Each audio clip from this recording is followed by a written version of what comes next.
अच्छा, ठीक। बताओ, देखिए, गोहिल वंश की स्थापना कब हुई थी? किसने की थी? ऐसा में कौन सा अभिलेख बताता है जो कि कौन से राजा का है, जो कि गोहिल का कौन सा वंशज था? कौन सी माता जी का मंदिर और कौन से उद्योग? मेवाड़ के पुराने नाम क्या क्या थे? और शिव विजन। मेवाड़ में कौन से वंश का शासन था? इनका पहला बड़ा राजा कौन हुआ, जिसका वास्तविक नाम क्या था? कौन से ऋषि को मानता था? चित्तौड़ का किला कब जीतता है? किसको हरा के जीतता है? राजधानी कहाँ रखता है? वहां किसका मंदिर बनवाता है? कौन सी धातु के सोने के सिक्के चलाता है? तो कितने ग्रेन का सोने का सिक्का था? मुस्लिम सेना को हराते हुए कहां तक गया? गजनी में कौन से राजा को हटाया? किसको बना के आया? पाकिस्तान के कौन से शहर का नामकरण किया? उसकी तुलना किससे की जाती है? चार्ल्स मार्टेल कौन से देश का था? ये तुलना करता कौन है? उसकी उपाधियां क्या क्या? हिंदू सूरज राजगुरु। और अल्लट का एक और नाम क्या था? कौन सी प्रशस्ति उसकी जानकारी देती है? उसके अनुसार उसकी दूसरी राजधानी, वहां किसका मंदिर था? कौन कौन सी व्यवस्थाओं की जानकारी मिलती है? अमात्य मतलब, संधि विग्रह मतलब, एक्सपर्टली मतलब, राजवैद्य मतलब, विस्काधीराज कौन होता था? राजा की प्रशंसा करने वाला व्यक्ति। उसकी हूण रानी का नाम क्या था? वो कौन सा गांव बसाती है? ऐसा कौन सा अभिलेख कहता है? आठपुर अभिलेख कौन से राजा के टाइम का? भूताला का युद्ध किस किस के बीच में हुआ? किसकी जीत हुई? उसके सेनापति कौन कौन थे? लौटती हुई सेना ने क्या लूट लिया था? तो इन्होंने अपनी नई राजधानी कहां बनाई? कौन कहता है इसका टाइम मध्यकालीन मेवाड़ का स्वर्ण काल था? दशरथ शर्मा। जयसिंह सूरी की बुक का नाम? और इसमें हमीर कौन है? मैंने सुना कल आपने टेस्ट दिया था, सबने दिया था, उसमें 4-5 क्वेश्चन आए नहीं होंगे, 4-5 क्वेश्चन आउट ऑफ सिलेबस रहे होंगे आप। अरे आउट ऑफ सिलेबस नहीं देखो, आउट ऑफ नोट्स है। सिलेबस क्या होता है? सिलेबस के अंदर से नोट्स में से थे। आपको लगता होगा उनके आंसर अभी कभी जानने, वो मैं नहीं बताऊंगा अभी, है ना। 3-4 दिन बात करेंगे, एक बार उसको रखो अपने पास, एक बार जो चल रहा है जैसे चल रहा है उसको पढ़ो, सॉल्व करेंगे उस पेपर को अपने।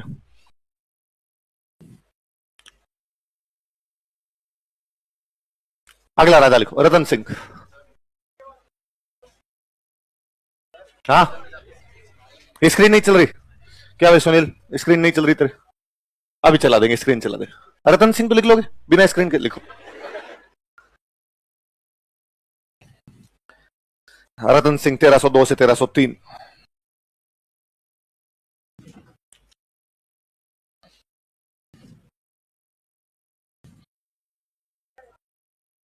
कब से कब तक?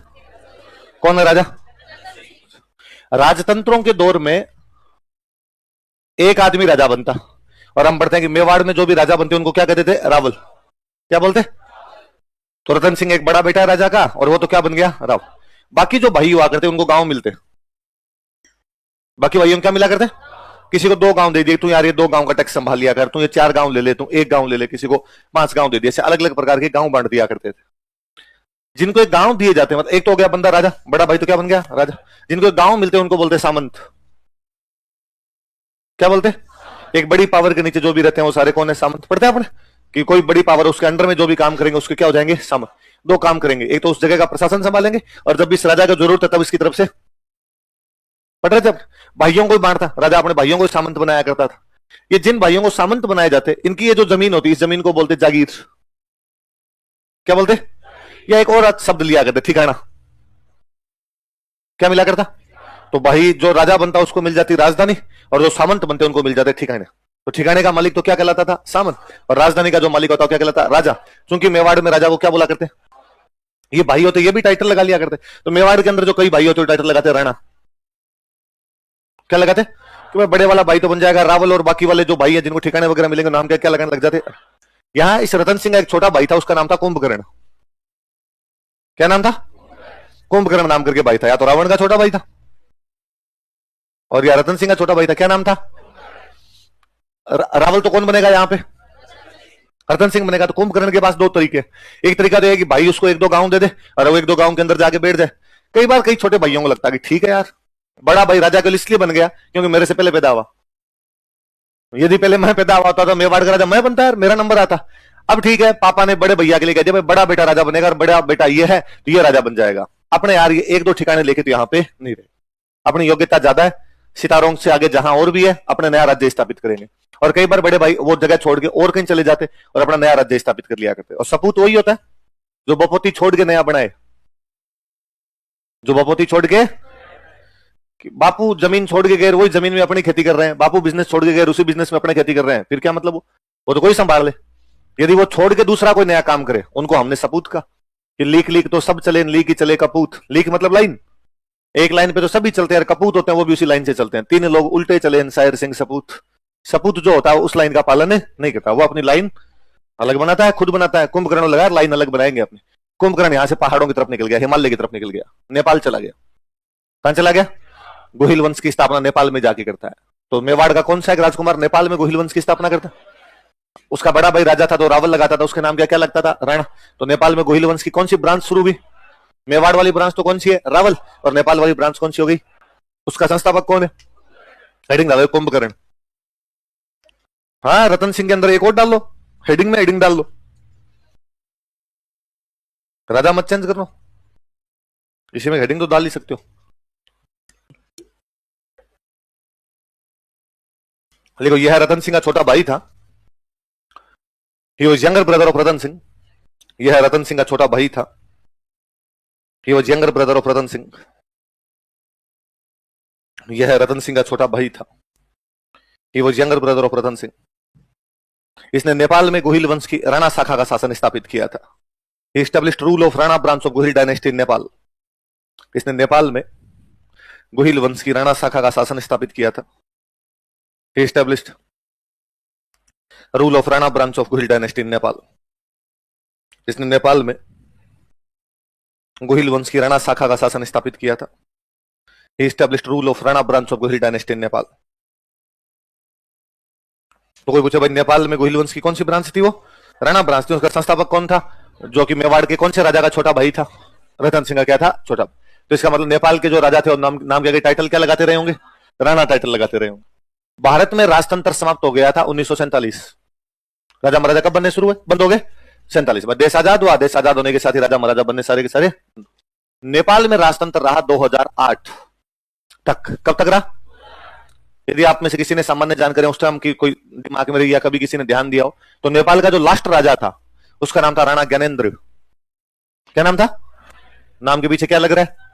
राणा लग रहा है। इसका मतलब ये कौन सी ब्रांच हुआ करती है? यहाँ पे राणा ब्रांच हुआ करती है। राणा ज्ञानेन्द्र था। और देख लो आप, वो ये 1300 के आसपास की बात है, 1300 के आसपास चले गए होंगे।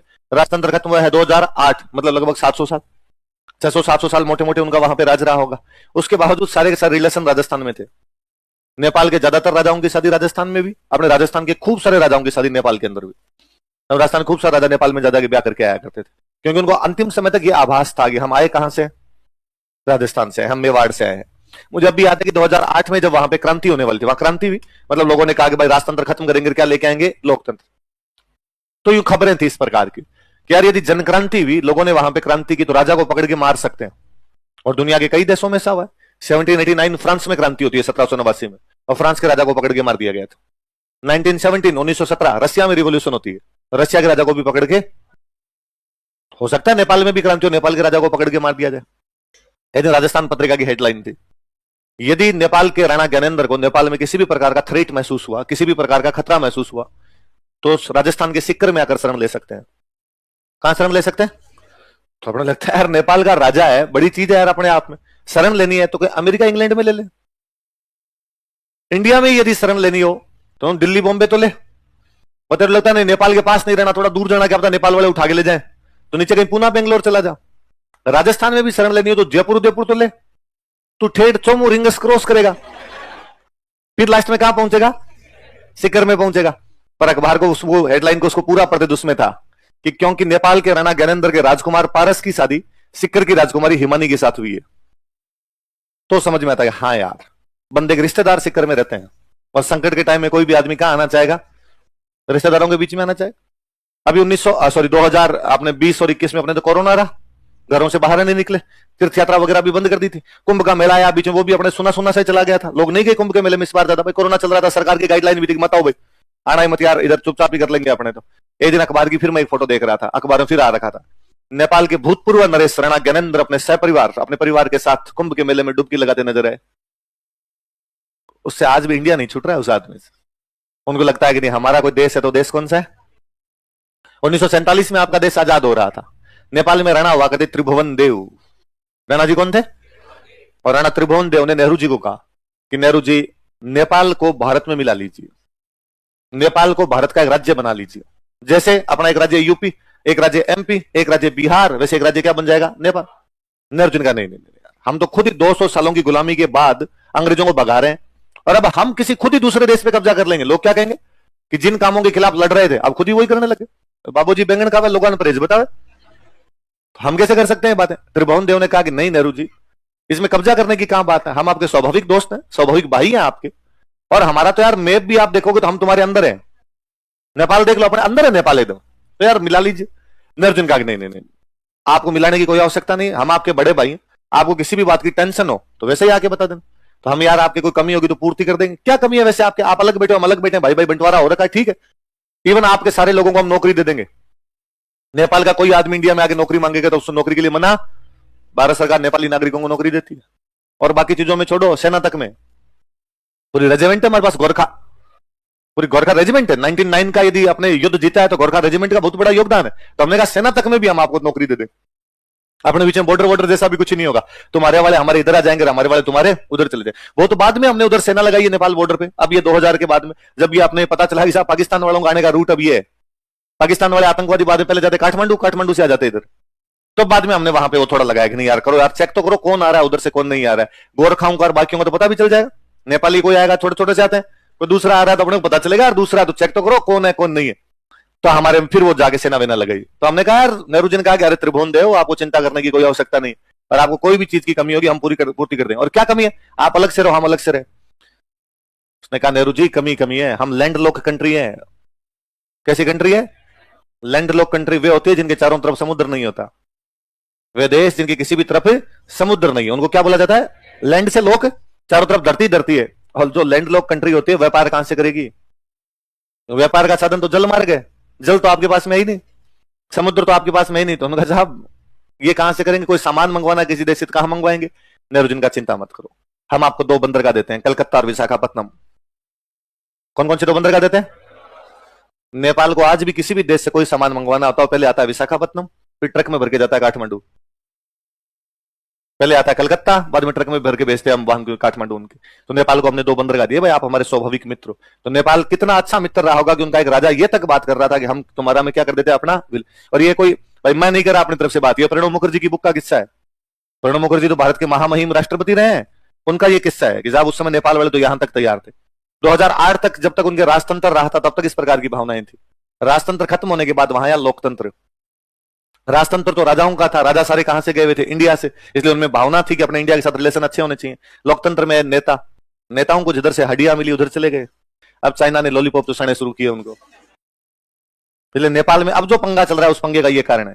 वरना इतने सालों तक नेपाल ने आज दिन तक नहीं कहा कि काला पानी लिपुलेख को लीम किया धूरा हमारा है। अब नेपाल ने 2008 के बाद में ऐसा करना क्यों शुरू किया गया? तो काला पानी भी हमारा है, लिपुलेख भी हमारा है, लिम्पिया धूरा भी हमारा है। और 2-1 साल पहले तो खूब यूं तनातनी हो गई थी वहां पर। तो तनातनी का कारण है कि बाद में चाइना, क्योंकि अपने और चाइना के बीच नेपाल बफर स्टेट है। नेपाल नेपाल को चीन अपने देश में तो नहीं बताता, पर वो सहायता तो इनको खूब देता ही है कि भाई उधर इधर चाइना, इधर अपने बीच के अंदर क्या रहा अब नेपाल। तो बीच के अंदर जो भी स्टेट होते हैं उनको बोलते हैं बफर स्टेट। और हमेशा चाइना चाहेगा कि बफर स्टेट खत्म हो जाए, डायरेक्ट इंडिया की उसकी सीमा लगे, तक इंडिया डरावा रहे। जब ये सीमा रहेगी तो लड़ाइयों का हमेशा कारण रहेगा। भाई अपने सबसे बड़ी गलती ये रही कि चाइना ने जब तिब्बत पे कब्जा किया था हम कुछ नहीं बोले।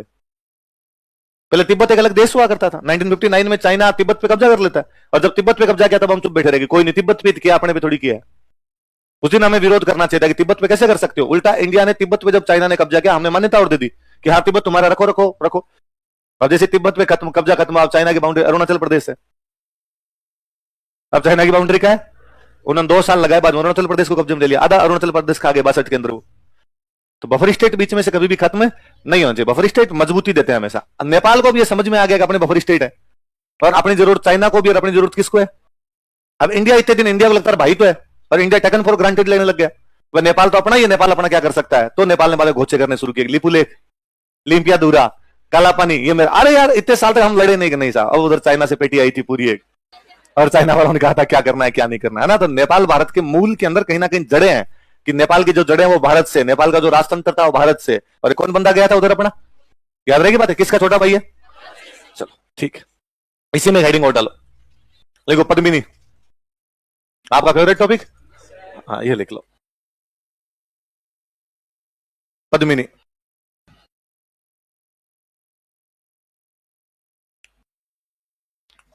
यह रतन सिंह की रानी थी, she was queen of Ratan Singh. यह रतन सिंह की रानी थी, she was queen of Ratan Singh. ऐसा कहते हैं भाई, यह सिंहल द्वीप की राजकुमारी थी। कहां की राजकुमारी थी? लिखो, यह सिंहल द्वीप की राजकुमारी थी, she was princess of Sinhal island. यह सिंहल द्वीप की राजकुमारी थी, she was princess of Sinhal island. कहां की राजकुमारी थी? लिखो, पिता का नाम गंधर्व सेन, सिंहल द्वीप। कहां की राजकुमारी थी? सिंहल द्वीप। कहां की? कहां की? श्रीलंका ने। कहां की? गंधर्व सेन। पिताजी का नाम क्या है? गंधर्व सेन। माता का नाम है चंपावती।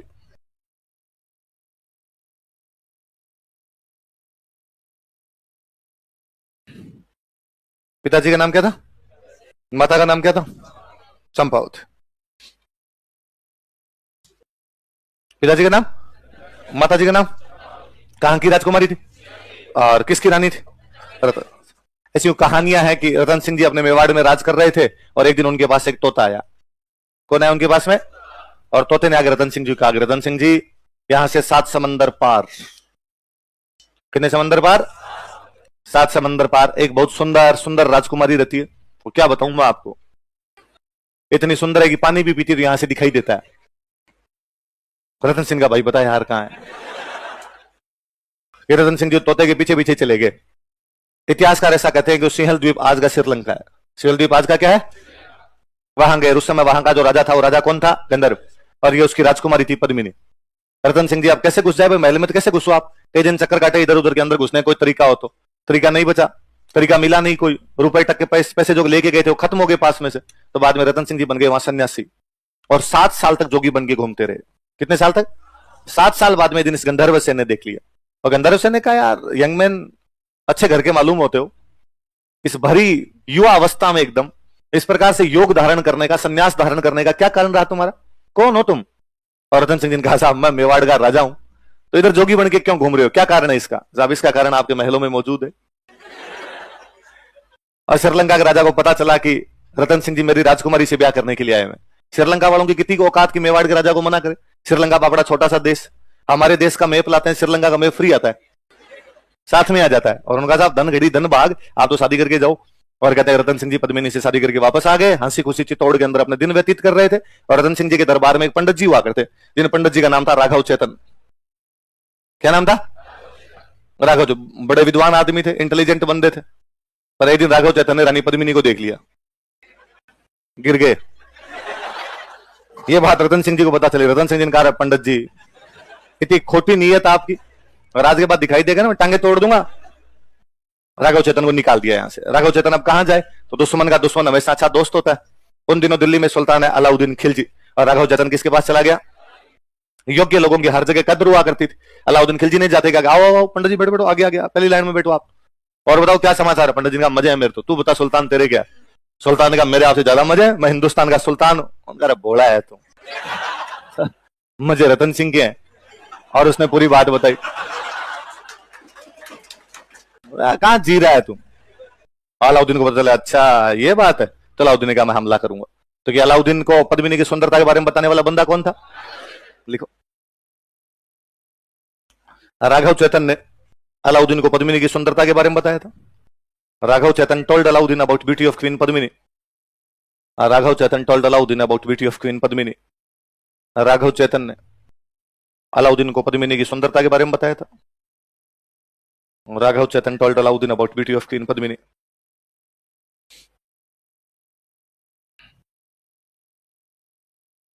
अलाउद्दीन को पद्मिनी की सुंदरता के बारे में बताया था। Told Alauddin about beauty of queen Padmini.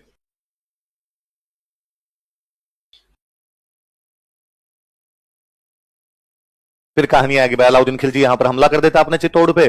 Chittor का घेरा डाल के बैठ गया। अपने किले बहुत मजबूत हुआ करते, जल्दी से अंदर कोई घुस नहीं सकता था। अलाउद्दीन किसी आदमी को अपनी तरफ मिलाना भी चाहे तो किसी ने विश्वासघात किया नहीं। तो अब अलाउद्दीन क्या करे? अलाउद्दीन को फाइनल लगाया, पार तो नहीं पड़ेगी। तो कहानी फिर कहती है कि अलाउद्दीन ने रतन सिंह के पास मैसेज किया कि भाई ठीक है, मैं आपसे संधि करना चाहता हूं, एक बार मिलना चाहता हूं आपसे, और पद्मिनी को एक बार देखना चाहता हूं। तो कहते हैं अलाउद्दीन संधि करने के लिए आया, उन्होंने पद्मिनी को ऊपर छत पे कहीं खड़ा किया, वहां से कोई सामने दर्पण था, एक शीशा था, मिरर था, उस मिरर में पद्मिनी की छाया बन रही थी, इमेज बन रही थी, वो नीचे एक तालाब में पड़ रही थी। और कहते अलाउद्दीन ने वो इमेज तालाब के अंदर देखी, और वो खाना खा के जब वापस नीचे जा रहा था, रतन सिंह जी उसको छोड़ने के लिए नीचे तक गए। उनको लगा भाई अब तो संधि हो गई, अब किस बात का डर है। पर अलाउद्दीन घाघ आदमी था, एकदम जगीरा की तरह कमीनापन कूट कूट के भरा हुआ था, और उसने जाते ही रतन सिंह को क्या कर लिया, गिरफ्त। और उसने कहा पद्मिनी तभी, रतन सिंह को तभी छोड़ा जाएगा जब मेरे पास कौन आएगी, पद्मिनी। रानी पद्मिनी को अंदर इस बात का पता चला, वो जितनी सुंदर थी उतनी बुद्धिमान महिला थी, और उसने अपने एक चाचा को बुलाया, चाचा का नाम था गोरा। क्या नाम था?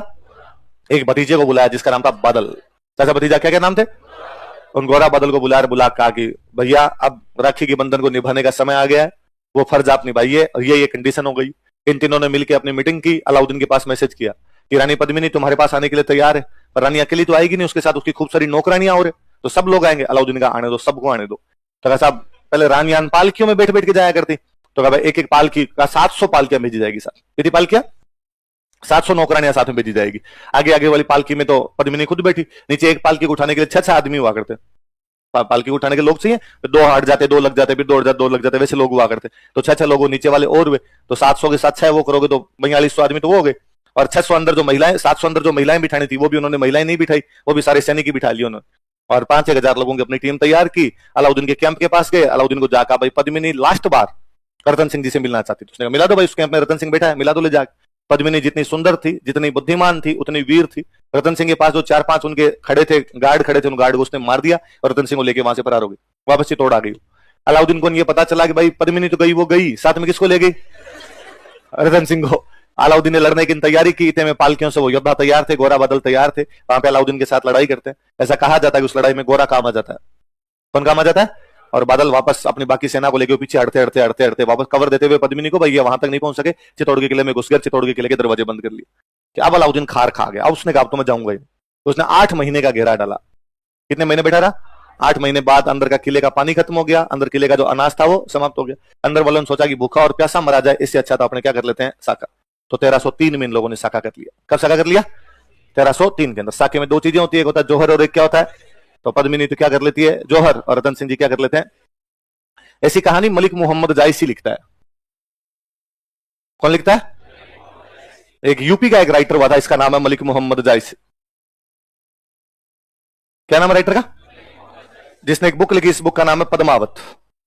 कौन सी बुक है? जो कि 1540 के अंदर लिखी गई अवधी भाषा में। कौन सी भाषा में?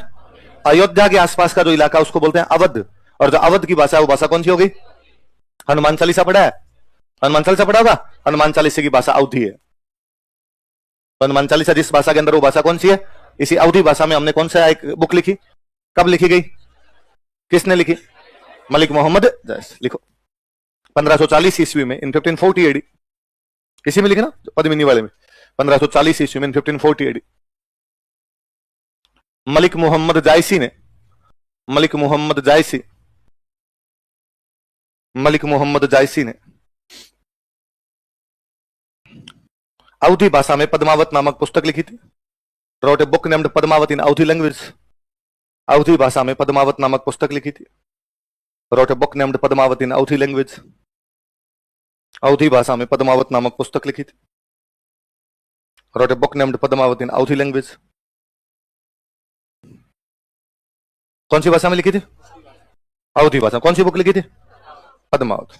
पर पद्मावत के साथ में सेम समस्या है जो समस्या पृथ्वीराज रासो के साथ में। पृथ्वीराज रासो हिंदी लिटरेचर की बुक है, सेम पद्मावत हिंदी लिटरेचर की बुक है। पद्मावत का और हिस्ट्री का आपस में कोई लेना देना नहीं, इसलिए पद्मावत के चक्कर में ये जो मैंने अभी आपको कहानी सुनाई, ये कहानी है, इसका इतिहास से कोई लेना देना नहीं।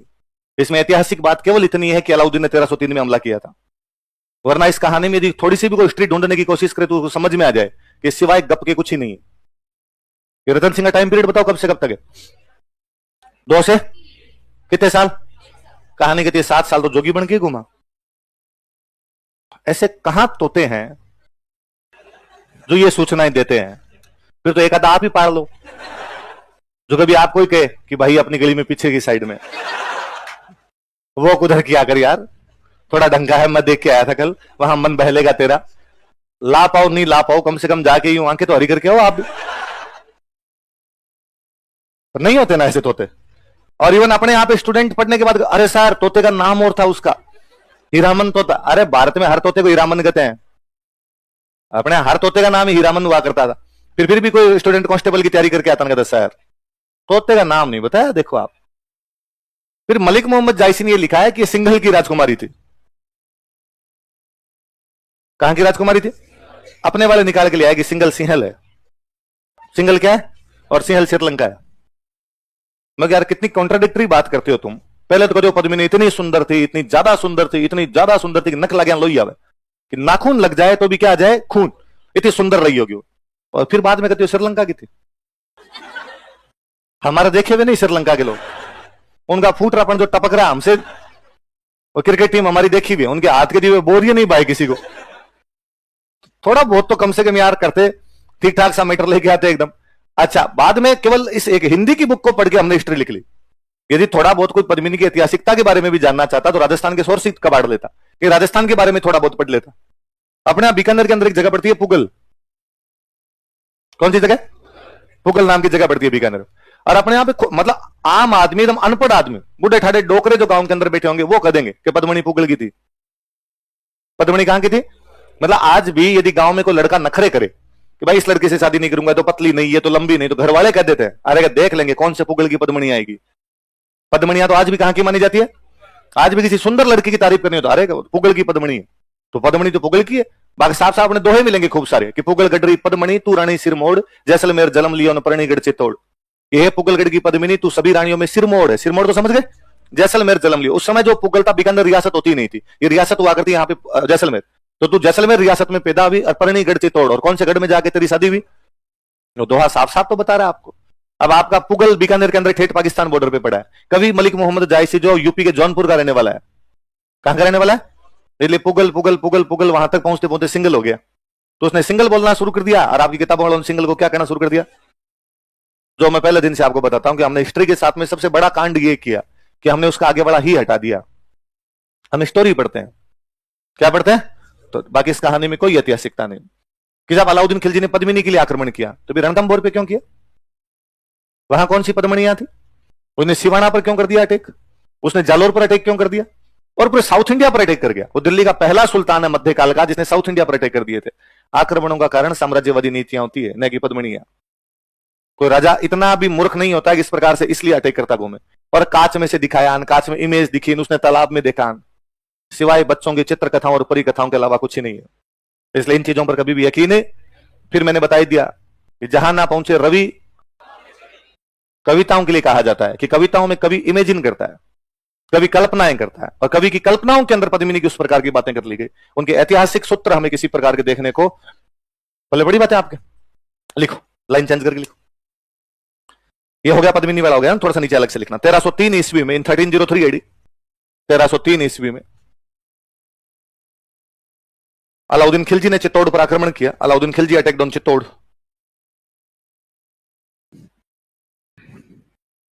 अलाउद्दीन खिलजी ने चित्तौड़ पर आक्रमण किया। Alauddin Khilji attacked on Chittor. अलाउद्दीन खिलजी ने चित्तौड़ पर आक्रमण किया। नीचे लिखो अपने आक्रमण के कारण, अपने काम की बातें पढ़ते हैं।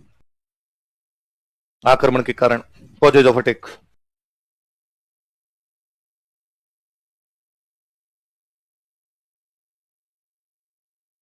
एक नंबर लगा के लिखो। अलाउद्दीन अपने साम्राज्य का विस्तार करना चाहता था। Alauddin wanted to expand his empire. Alauddin अपने साम्राज्य का विस्तार करना चाहता था। Alauddin wanted to expand his empire. Alauddin अपने साम्राज्य का विस्तार करना चाहता था। Wanted to expand his empire. बाकी सब जगह भी अटैक का कारण साम्राज्य विस्तार था। फिर मैंने आपको बीच बीच में खूब सारी बातें बताई कि अपने राजस्थान की तरफ 2 किले ऐसे थे जिन पे कोई भी राजा कब्जा करना चाहेगा, रणथंभौर और चित्तौड़, है ना, दोनों। कि रणथंभौर दिल्ली से मालवार, दिल्ली से गुजरात वाले मार्ग पे था, चित्तौड़ भी दिल्ली से मालवार, दिल्ली से गुजरात वाले मार्ग पर था। फिर रणथंभौर किला बहुत ऊंचा बना हुआ है, जल्दी से किले को तोड़ना संभव, सेम कंडीशन इसके लिए थी। तो उसका सामरिक महत्व भी था और इसका व्यापारिक महत्व भी था। व्यापारिक महत्व की कौन से व्यापारिक मार्ग पर स्थित है? दिल्ली से मालवार, दिल्ली से गुजरात। लिखो, चित्तौड़ का किला दिल्ली से मालवा तथा गुजरात के व्यापारिक मार्ग पर स्थित था। Chittor fort was located on trade routes from Delhi to Malwa and Gujarat. Chittor का किला दिल्ली से मालवा तथा गुजरात के व्यापारिक मार्ग पर स्थित था। Chittor fort was located on trade routes from Delhi to Malwa and Gujarat. Chittor का किला दिल्ली से मालवा तथा गुजरात के व्यापारिक मार्ग पर स्थित था।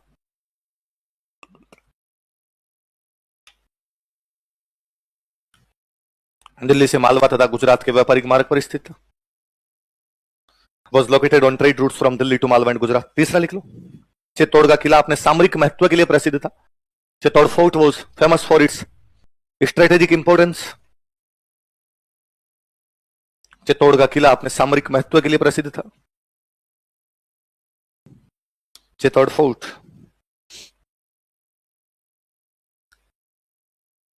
Was famous for its strategic importance. Chittor का किला अपने किसके लिए फेमस था? मैं बीच में कई बार बताया हुआ आपको कि अलाउद्दीन खिलजी ने 1299 में गुजरात पर अटैक किया। कब अटैक किया गुजरात में? जाने का रूट दिल्ली से गुजरात जाओगे तो आपको मेवाड़ के अंदर से होके जाना पड़ेगा। और इन दिनों मेवाड़ में राजा था समर सिंह। राजा कौन था? रतन सिंह के पापा राज किया करते थे। रतन सिंह के पापा का नाम क्या है? ये समर सिंह वही है जिनसे रणथंभौर वाला जो हमीर था और टैक्स लेके चला जाता है। हमने पढ़ा था रणथंभौर के अमीर ने अपने आसपास के राजाओं को हराया था। उसने आबू के प्रताप सिंह, धारा नगरी के भोज परमार सेकंड और मेवाड़ के समर सिंह। देख लो, अमीर अलाउद्दीन खिलजी के समकालीन है, समर सिंह अलाउद्दीन खिलजी के समकालीन। तो समर सिंह का बेटा बना वो भी अलाउद्दीन खिलजी के कंटेम्परेरी रहा होगा। जब यहां से अलाउद्दीन खिलजी 1299 में गुजरात जा रहा था तो उसने समर सिंह को कहा कि भाई समर सिंह, मेरे को गुजरात जाना है, अंदर से जाने का रास्ता दे। मैंने बताया था कि जालोर वालों ने भी अलाउद्दीन को अंदर से जाने का रास्ता, भाई हम गुजरात का रास्ता क्यों देते, गुजरात तो लूट के आएगा, हम तुम्हें रास्ता नहीं दे। तो समर सिंह ने भी मना किया। तो उसने कहा यार पार पड़ेगी नहीं, मेवाड़ बड़ा, इधर उधर से भी नहीं जा सकते, जालोर तो छोटा था, कहीं साइड से कोना लेके निकल जाओ आप, मेवाड़ के तो बाहर से भी नहीं निकल सकते, अंदर से जाना पड़ेगा, कोई तरीका तो समर सिंह का टैक्स लूंगा मैं, टोल टैक्स। रास्ते से जाने का टैक्स होता है, यदि हमारा रास्ता क्रॉस करोगे तो आपको क्या देना पड़ेगा? टोल टैक्स देना पड़ेगा। तो अलाउद्दीन ने कहा स्टाफ आप राजा, मैं राजा, इतना तो छोड़ा जाए कम से कम। उसने कहा नहीं ये टैक्स लगेगा। तो अलाउद्दीन ने कहा कि फिर देख लेना, वापस आते टाइम मैं तुम पर हमला कर दूंगा, कि वो बात का बाद में देखेंगे, एक बार तो दे के जा, जो टैक्स देगा तो जा पाएगा, वरना जाने भी नहीं देंगे। तो जब अलाउद्दीन जा रहा था तो उसे टैक्स किसने ले लिया था? अलाउद्दीन तो इस बात को भूल भाल जाता, उसके तो क्या पता दिमाग में भी नहीं रहती, पर बाकी जनता जीने नहीं देती। अलाउद्दीन अब वापस दिल्ली चला गया। कभी वो दिल्ली अपने दरबार में बैठ के कहे कि मैं हिंदुस्तान का सबसे बड़ा राजा हूं और सब लोग मेरे से डरते हैं। और आगे जो 3-4 मंत्री बैठे रहते वो आगे मुंह के आगे हाथ लगा के हंसते, कौन या मार मार के हंसे कि देख कैसी कैसी बातें कर रहा है। अलाउद्दीन ने किस बात की हंसी आ रही है? कि नहीं नहीं सर, कोई पुरानी बात याद आ गई थी। कौन सी पुरानी बात? की नहीं हमारी कोई बात थी। समझे अलाउद्दीन भी कि यार ये बात तो वही है अपने वाले। नहीं बताओ तुम कौन सी बात है? सर वो टैक्स होता है ना, टोल टैक्स। इसलिए अलाउद्दीन के लिए नाक का सवाल बन गया था। अलाउद्दीन के लिए प्रेस्टीज पॉइंट था अब चित्तौड़ को जीतना, वरना दिल्ली में आता जाते अलाउद्दीन को बच्चे भी पीछे से आवाज लगा दिया करते टोल टैक्स है।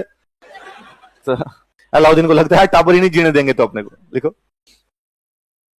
अलाउद्दीन जब गुजरात आक्रमण के लिए जा रहा था, when Alauddin was going for Gujarat attack, Alauddin जब गुजरात आक्रमण के लिए जा रहा था, when Alauddin was going for Gujarat attack, Alauddin जब गुजरात आक्रमण के लिए जा रहा था,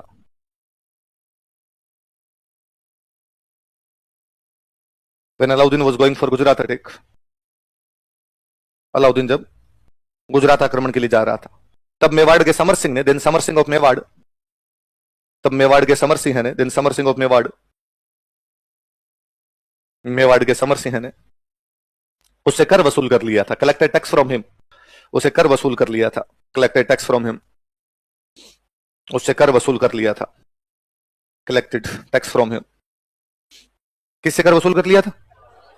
अलाउद्दीन से। इसी में कंटिन्यू करना। अतः यह अलाउद्दीन के लिए प्रतिष्ठा का प्रश्न बन गया था। अतः यह अलाउद्दीन के लिए प्रतिष्ठा का प्रश्न बन गया था। So now it became Prestige point for Alauddin. अतः अब यह अलाउद्दीन के लिए प्रतिष्ठा का प्रश्न बन गया था। So now it became Prestige point for Alauddin. Alauddin के लिए प्रतिष्ठा का प्रश्न बन गया था। It became Prestige point for Alauddin. अच्छा मुझे बताओ, मेवाड़ वाला जैतर सिंह इल्तुतमिश को हरा के भेज देता है, मेवाड़ का समर सिंह अलाउद्दीन से टैक्स ले लेता है, तो मेवाड़ की शक्तियां बढ़ रही है घट रही है? ये कौन राजा चाहेगा कि उसके नाक के ठीक नीचे कोई राजा दूसरा शक्तिशाली हो जाए? यदि मेवाड़ ज्यादा शक्तिशाली होता तो कल को दिल्ली पे अटैक करेगा, तो वो दिल्ली पे अटैक करे, इससे अच्छा मैं पहले जाके उन पे क्या कर लूं, अटैक कर लूं। लिख लो, मेवाड़ की शक्तियां बढ़ रही थी। अगला पॉइंट लिख लो, मेवाड़ की शक्तियां बढ़ रही थी। Mewar power was increasing, Mewar की शक्तियां बढ़ रही थी, मेवाड़ पावर वॉज इंक्रीजिंग। तथा अलाउद्दीन इसे नियंत्रित करना चाहता था, and Alauddin wanted to control it.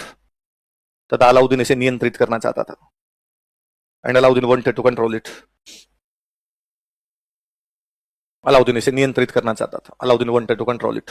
पढ़ो देखिए क्या क्या कारण है, दोबारा देखो एक बार। अलाउद्दीन अपने साम्राज्य का चित्तौड़ का किला दिल्ली से गुजरात और मालवा के। चित्तौड़ का किला किस बात के लिए फेमस है?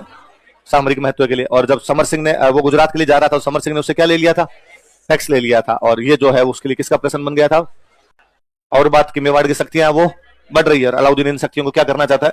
दबाना चाहता है। इन शक्तियों को चलना चाहता है कि नहीं यार ये ज्यादा पावरफुल नहीं हो जाए, ये पावरफुल होंगे तो अपने पे अटैक करेंगे, से अपने अटैक कर। आप और देखो, राजस्थान में अलाउद्दीन का हम चौथा अटैक पढ़ रहे हैं। उसने 1301 में रणथंभौर पे हमला किया था, और 1303 में हमला कहां पे कर रहा है? चित्तौड़। 1308 में उसने कहां पे किया था? सिवाना। और 1311 में कहां के? इन सब अटैक का एक कारण गुजरात आक्रमण है। क्या कारण है? कि जब वो गुजरात के लिए जा रहा था तब जालोर वालों ने उसको जाने का रास्ता नहीं दिया, और जब उसकी सेना आ रही थी तब जटा देवड़ा ने उससे सोमनाथ मंदिर के शिवलिंग के टुकड़े छीन लिए थे। जब उसने गुजरात जा रहा था तब मेवाड़ वाले समर सिंह ने उससे क्या ले लिया था? टैक्स। जब उसने गुजरात को लूटा और धन का बंटवारा किया तो बंटवारे को लेकर उसके दो सेनापति लड़ लिए थे, मोहम्मद शाह और के हबरू, और दोनों भाग के किसके पास चले गए थे? इसलिए अपने राजस्थान वाले चारों अटैक का कारण, बड़ा कारण जो है वो कौन सा अटैक है उसका? क्योंकि गुजरात की लोकेशन अपने अंदर से होके जाती है, और यदि अपने को कंट्रोल नहीं किया जाए तो गुजरात को वहां पर बैठे कंट्रोल नहीं किया। इसलिए अलाउद्दीन बहुत क्लियर जानता था कि मुझे राजस्थान पे कंट्रोल करना पड़ेगा। इसलिए उसके राजस्थान पे आक्रमणों के सबसे बड़े कारण ये है कि राजस्थान जो है वो व्यापारिक मार्ग पर स्थित था। राजस्थान के किले अपने सामरिक महत्व के लिए प्रसिद्ध थे। फिर सीधी सी बात है कि वो अपने साम्राज्य का विस्तार तो करना चाहता ही था। यदि ये बाकी कारण ना भी होते तो भी वो अपने पे अटैक करता। तो मुख्य मुख्य कारण तो ये है। फिर एक आपका फेवरेट कारण लिखो लास्ट में, एक कारण और लिखो, रानी पद्मिनी की सुंदरता। क्योंकि वरना आपको लगता है कि सर को तो आ ही नहीं रहा, कुछ ओरिजिनल कारण तो बता ही नहीं रहे। अगला कारण लिख लो एक लास्ट, रानी पद्मिनी की सुंदरता, ब्यूटी ऑफ क्वीन पद्मिनी। रानी पद्मिनी की सुंदरता, ब्यूटी ऑफ क्वीन पद्मिनी। पर कभी मेंस में क्वेश्चन आ जाए आपसे कि अलाउद्दीन खिलजी ने मेवाड़ पर आक्रमण किया है, चित्तौड़ पर आक्रमण किया, उसके क्या कारण थे? तो प्लीज पहले ऊपर वाले 5 कारण लिखना। लास्ट में जगह बच जाए तो रानी पद्मिनी की सुंदरता लिख देना, नहीं बचे तो कोई बात नहीं। हालांकि मैं कितना भी समझा दूं, आप पहला कारण ये लिखोगे, क्योंकि स्टूडेंट बाकी बातें भूल जाता है, ये याद रहती है। फिर अचानक क्वेश्चन आता है कि मेवाड़ पर अलाउद्दीन खिलजी ने आक्रमण क्यों किया था, और उसको लगता है हाँ आते ही लिख देंगे। फिर जब लिखने लगता है तो लगता है एक ही आ रहा है। और मेंस में ऐसा कोई क्वेश्चन नहीं होता जो स्टूडेंट छोड़ के आता है, वो सबके आंसर लिख के आता है। फिर इसका आंसर भी वो लिखता है कि मेवाड़ की एक रानी थी जिसका नाम था पद्मिनी, अत्यधिक सुंदर थी, यहां तक कि सुंदर थी कि पानी पीते समय उसकी गर्दन में से झलकता था। और सुंदर रानी के लिए तो आक्रमण करना ही पड़ता है, इसलिए अलाउद्दीन ने अटैक कर दिया। यदि वो सुंदर ना होती तो शायद आक्रमण की संभावना नहीं होती, पर ज्यादा सुंदर थी इसलिए अलाउद्दीन आक्रमण के लिए रुक नहीं सकता था। ऊपर से लेकर नीचे तक पद्मिनी की सुंदरता बिखेर के रख देता है स्टूडेंट। बाद में नंबर सुंदर सुंदर ही आ जाते हैं बाद में। तो प्लीज ध्यान रखें, पहले ऊपर वाले कारण लिखे, लास्ट में थोड़ी बहुत जगह बचे तो उसके अंदर क्या लिख देना? रानी पद्मिनी की सुंदर। भाई यदि पद्मिनियों के लिए अटैक होते तो फिर रणथंभौर और सिवाना जालोर में तो पद्मिनियां थी भी नहीं, वहां पर अटैक क्यों हो गए बाद में? वहां पर भी तो अटैक किए जा रहे हैं। लाइन छोड़ के लिखो, ये हो गए कारण हो गए सारे ना, अलग से लिखो। लिखो तेरा वीरमदेव के लिए अटैक किया, जब पद्मिनी नहीं है तो वीरमदेव के लिए कर दो। पद्मावत मूवी में एक सीन है, रतन सिंह ऊपर खड़ा है, छत पे खड़ा है रतन सिंह, मलिक काफूर आता है। अलाउद्दीन खिलजी का एक सेनापति, इसका नाम क्या है? मलिक काफूर आता है। और मलिक काफूर आगे कहता है कि भाई रावल रतन सिंह के दरबार में जय हो, मैं अलाउद्दीन खिलजी की तरफ से एक संदेश लेकर आया हूं। तो रतन सिंह शाहिद कपूर खड़ा, वो पड़ोसी से पूछता है आपने कौन है ये? वो कहता है मलिक काफूर है, सुल्तान का खास बंदा, आप चाहो तो उसकी बेगम समझ सकते हो। लिखो, वाह ठीक है कोई नहीं, लिखो लिखो लिखो 1303 ईस्वी में, 1303 ईस्वी में चित्तौड़ का पहला साकावा, first saka of Chittor was happened. Chittor का पहला साकावा, first saka of Chittor was happened. Chittor का पहला साकावा। रानी पद्मिनी ने 1600 अन्य महिलाओं के साथ जोहर किया। Queen Padmini along with 1600 other women committed जोहर। रानी पद्मिनी ने 1600 अन्य महिलाओं के साथ जोहर किया। Queen Padmini along with 1600 other women committed जोहर।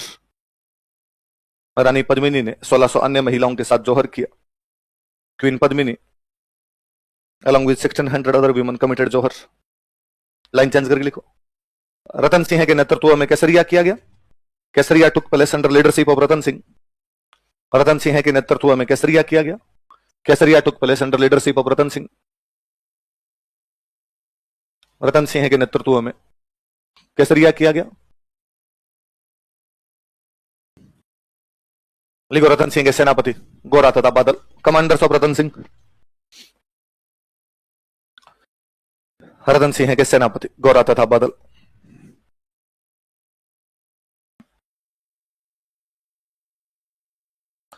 रतन सिंह के सेनापति कौन कौन से सेनापति थे? गोरा और बादल। अलाउद्दीन कब्जा करता है यहाँ पे 25 अगस्त 1303 को। कब कब्जा किया उसने?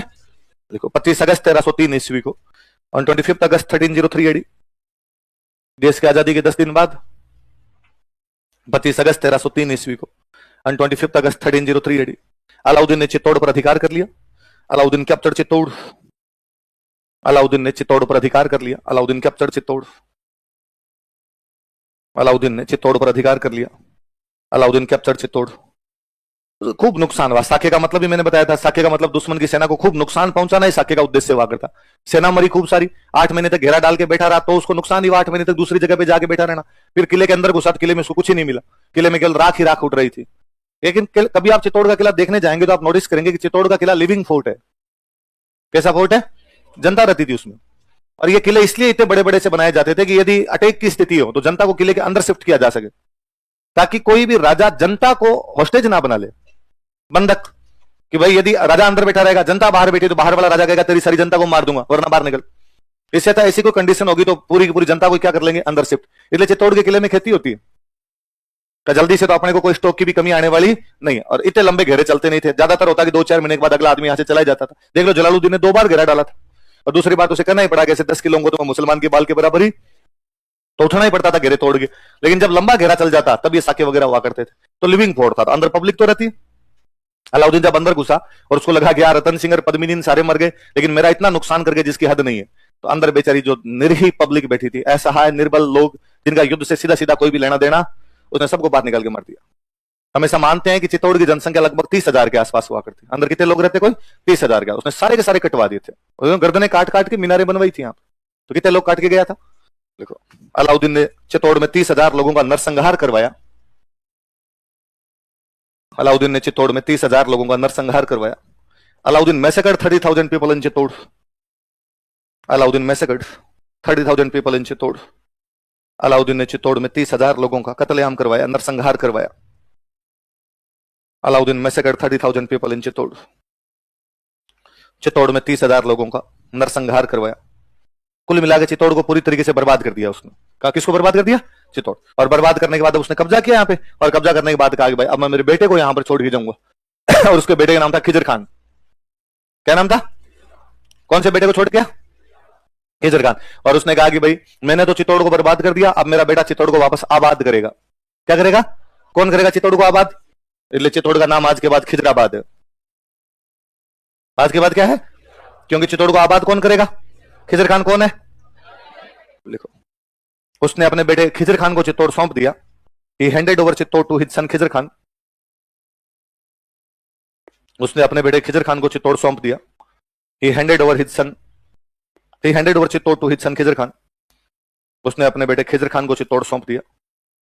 He handed over Chittor to his son Khizr Khan. तथा चित्तौड़ का नाम बदलकर खिजराबाद कर दिया। And renamed Chittor as Khizrabad. तथा चित्तौड़ का नाम बदलकर खिजराबाद कर दिया। And renamed Chittor as Khizrabad.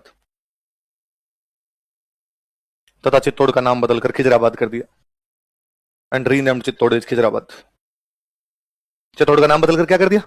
अब हम कहते हैं हमें क्या पता खिजराबाद किया था कि नहीं किया था, हम कैसे जाने इस बात को? तो चित्तौड़ के किले में एक दरगाह है, दाहिबी पीर की दरगाह। कौन सी दरगाह? अच्छा, पीर बाबा जानते हो ना, वो मुस्लिम संत वगैरह होते हैं जिनको पीर बाबा कहते हैं। दरगाह समझते हो? पीर बाबाओं की दरगाहें होती है। तो एक दाहिबी पीर की दरगाह है और उस दरगाह के बाहर अभिलेख लगा हुआ है। पहले कोई मंदिर मस्जिद महल मालिया बनते तो उनके बाहर क्या लगाते? अभिलेख। 1325 ईस्वी का अभिलेख। कब का अभिलेख है? और उसमें चित्तौड़ का नाम खिजराबादी है। तो चित्तौड़ का नाम खिजराबाद कौन सी दरगाह के अभिलेख में मिलता है? दाहिबी पीर की दरगाह। कहां पर है दाहिबी पीर की दरगाह? चित्तौड़ में। और यह अभिलेख है कब का? इसका मतलब 1325 तक तो इसको क्या बोल रहे थे? क्या बोल रहे थे? उसके बाद का एविडेंस नहीं, लेकिन तब तक का तो अपने पास एविडेंस है। चित्तौड़ का नाम क्या है? खिजराबाद। ऐसा कौन सी दरगाह में लिखा हुआ है? दाहिबी पीर की दरगाह के अभिलेख में। लिखो दाहिबी पीर की दरगाह के अभिलेख में, इन इंस्क्रिप्शन ऑफ दरगाह ऑफ दाहिबी पीर, कोष्टक में 1325 लिखना। दाहिबी पीर की दरगाह के अभिलेख में, इन इंस्क्रिप्शन ऑफ दरगाह ऑफ दाहिबी पीर, दाहिबी पीर की दरगाह के अभिलेख में, इन इंस्क्रिप्शन ऑफ दरगाह ऑफ दाहिबी पीर, दाहिबी पीर की दरगाह के अभिलेख में चित्तौड़ का नाम खिजराबाद दिया गया है। Chittor is referred as Khizrabad. किस रूप में रेफर किया गया उसको? Khizrabad. Chittor is referred as Khizrabad. Chittor का नाम खिजराबाद दिया गया है। चित्तौड़ का नाम खिजराबाद दिया गया है। Chittor is referred as Khizrabad. Chittor का नाम क्या दिया? खिजराबाद। तो यहां चित्तौड़ किसको सौंप दिया गया? खिजर खान को। यहां चित्तौड़ के किले के पास एक नदी निकलती है गंभीरी। कौन सी नदी है? खिजर खान इस गंभीरी नदी पे ब्रिज बनवाता है, पुल बनवाता है। यहां पे लिख लो, खिजर खान ने गंभीरी नदी पर पुल बनवाया था भाई। और यहां रहा तो कुछ ना कुछ काम तो करेगा। Khizr Khan built a bridge over river Gambhiri. Khizr Khan ने गंभीरी नदी पर पुल बनवाया था। Khizr Khan built a bridge over river Gambhiri.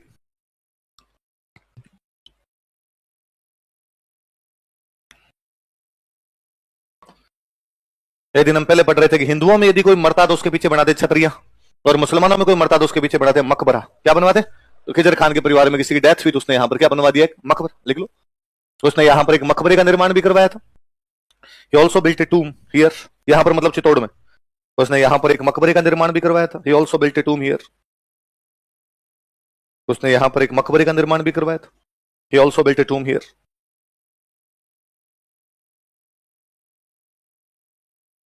वही वापस बात आ गई, कोई महल मालिया मकबरा छतरी दरगाह कुछ भी बनवाएंगे, उनके बाद क्या लगवाएंगे? अभिलेख। तो खिजर खान यहाँ अभिलेख लगवाता है। अभिलेख में खिजर खान कहता है भाई मैं खिजर खान जो चित्तौड़ को संभाल रहा हूं, इस समय चित्तौड़ में क्या बनवा रहा हूं? मकबर। फिर वो अपना इंट्रोडक्शन देता है कि मैं अलाउद्दीन खिलजी का बेटा हूं। किसका बेटा हूं? फिर वो कहता है छोड़ो यार मेरे बारे में, तो पापा के बारे में जान लो। मेरे पापा छोटी मोटी चीज नहीं है, मेरे पापा दूसरे सिकंदर है। कौन से सिकंदर है? कि जिस प्रकार सिकंदर ने दुनिया जीत ली थी उसी प्रकार मेरे पापा ने भी दुनिया जीत ली। सेकंड अलेक्जेंडर है वो। कहता है मेरे पापा कभी कभी बैठे बैठे कहते रहते हैं कि अपनी भगवान है। तो ईश्वर की छाया है। किसकी छाया है? और आजकल संसार को भगवान नहीं देख रहा है, पापा ही देखते हैं, तो संसार के रक्षक है। संसार की क्या है? किसकी तारीफें हैं ये सारी? क्या क्या बताया गया उसे? दूसरा सिकंदर, ईश्वर की छाया और संसार का। कौन से अभिलेख में?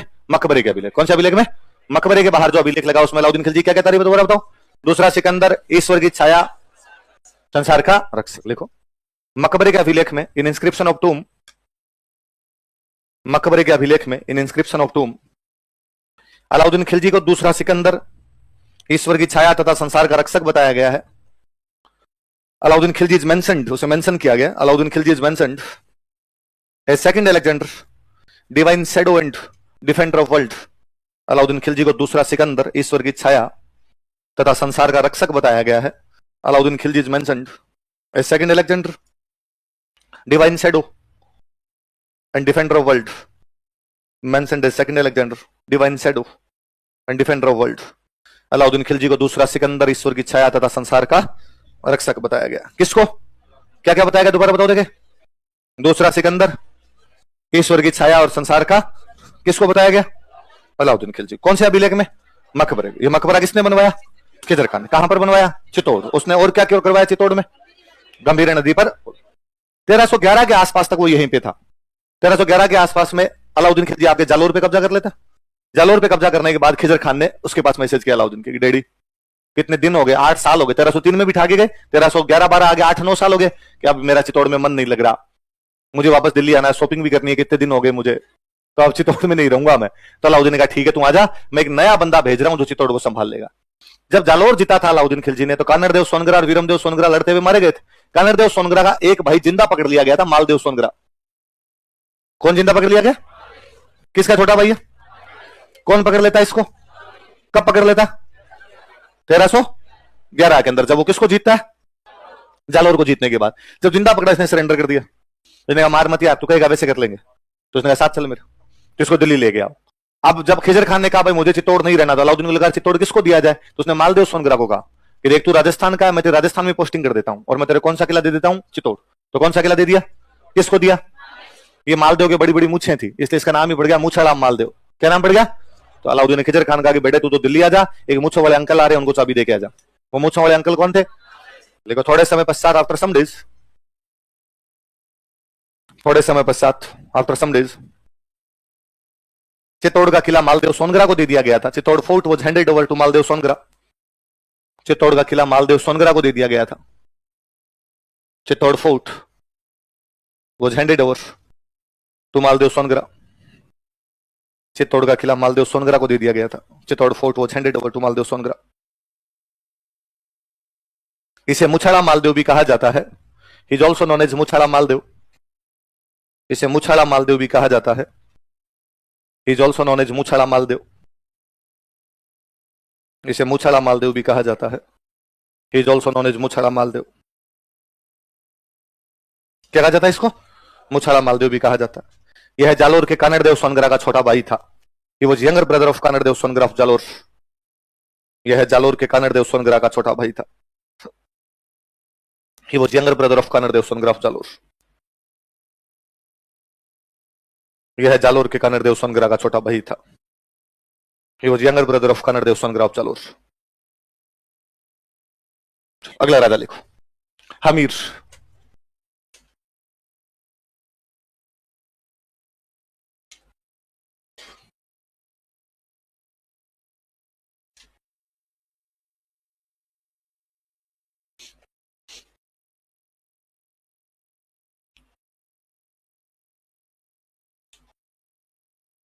अलाउद्दीन ने चित्तौड़ पे कब्जा कर लिया। कहां पे कब्जा कर लिया? मेवाड़। मेवाड़ एक स्टेट और मेवाड़ की जो राजधानी है वो राजधानी कौन सी है? चित्तौड़। अलाउद्दीन ने कहां पर कब्जा कर लिया? चित्तौड़। राजधानी पे कब्जा करके बैठ गया। राजधानी पे कब्जे का मतलब है जो मेन जगह आपकी वो तो मेरे कंट्रोल के अंदर आ गई। पर ऐसा नहीं होता था कि फिर गांव के अंदर भी कब्जा हो जाता। गांव में तो जो जनता बैठी है वो बैठी रहेगी, पूरी जगह पे कंट्रोल हो ही नहीं सकता था। मेन इलाकों पे कंट्रोल होता है। राजधानी कंट्रोल में कर लिया अगले बंदे ने, तो कम से कम दिल्ली से गुजरात और दिल्ली से मालवा जो सामान जाएगा उसको आने जाने में कोई भी दिक्कत है। ये जो गांव थे, इन गांव के अंदर तो गोहिल बैठे थे।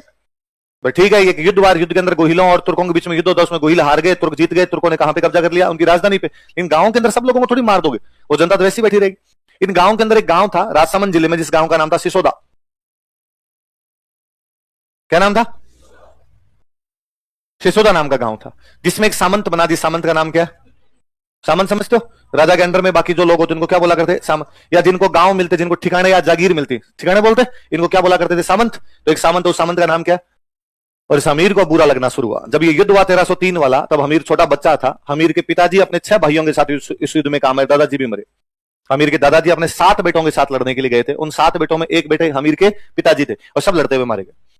तब हमीर छोटा था। अब हमीर बड़ा हो गया, टाइम आ गया 1300।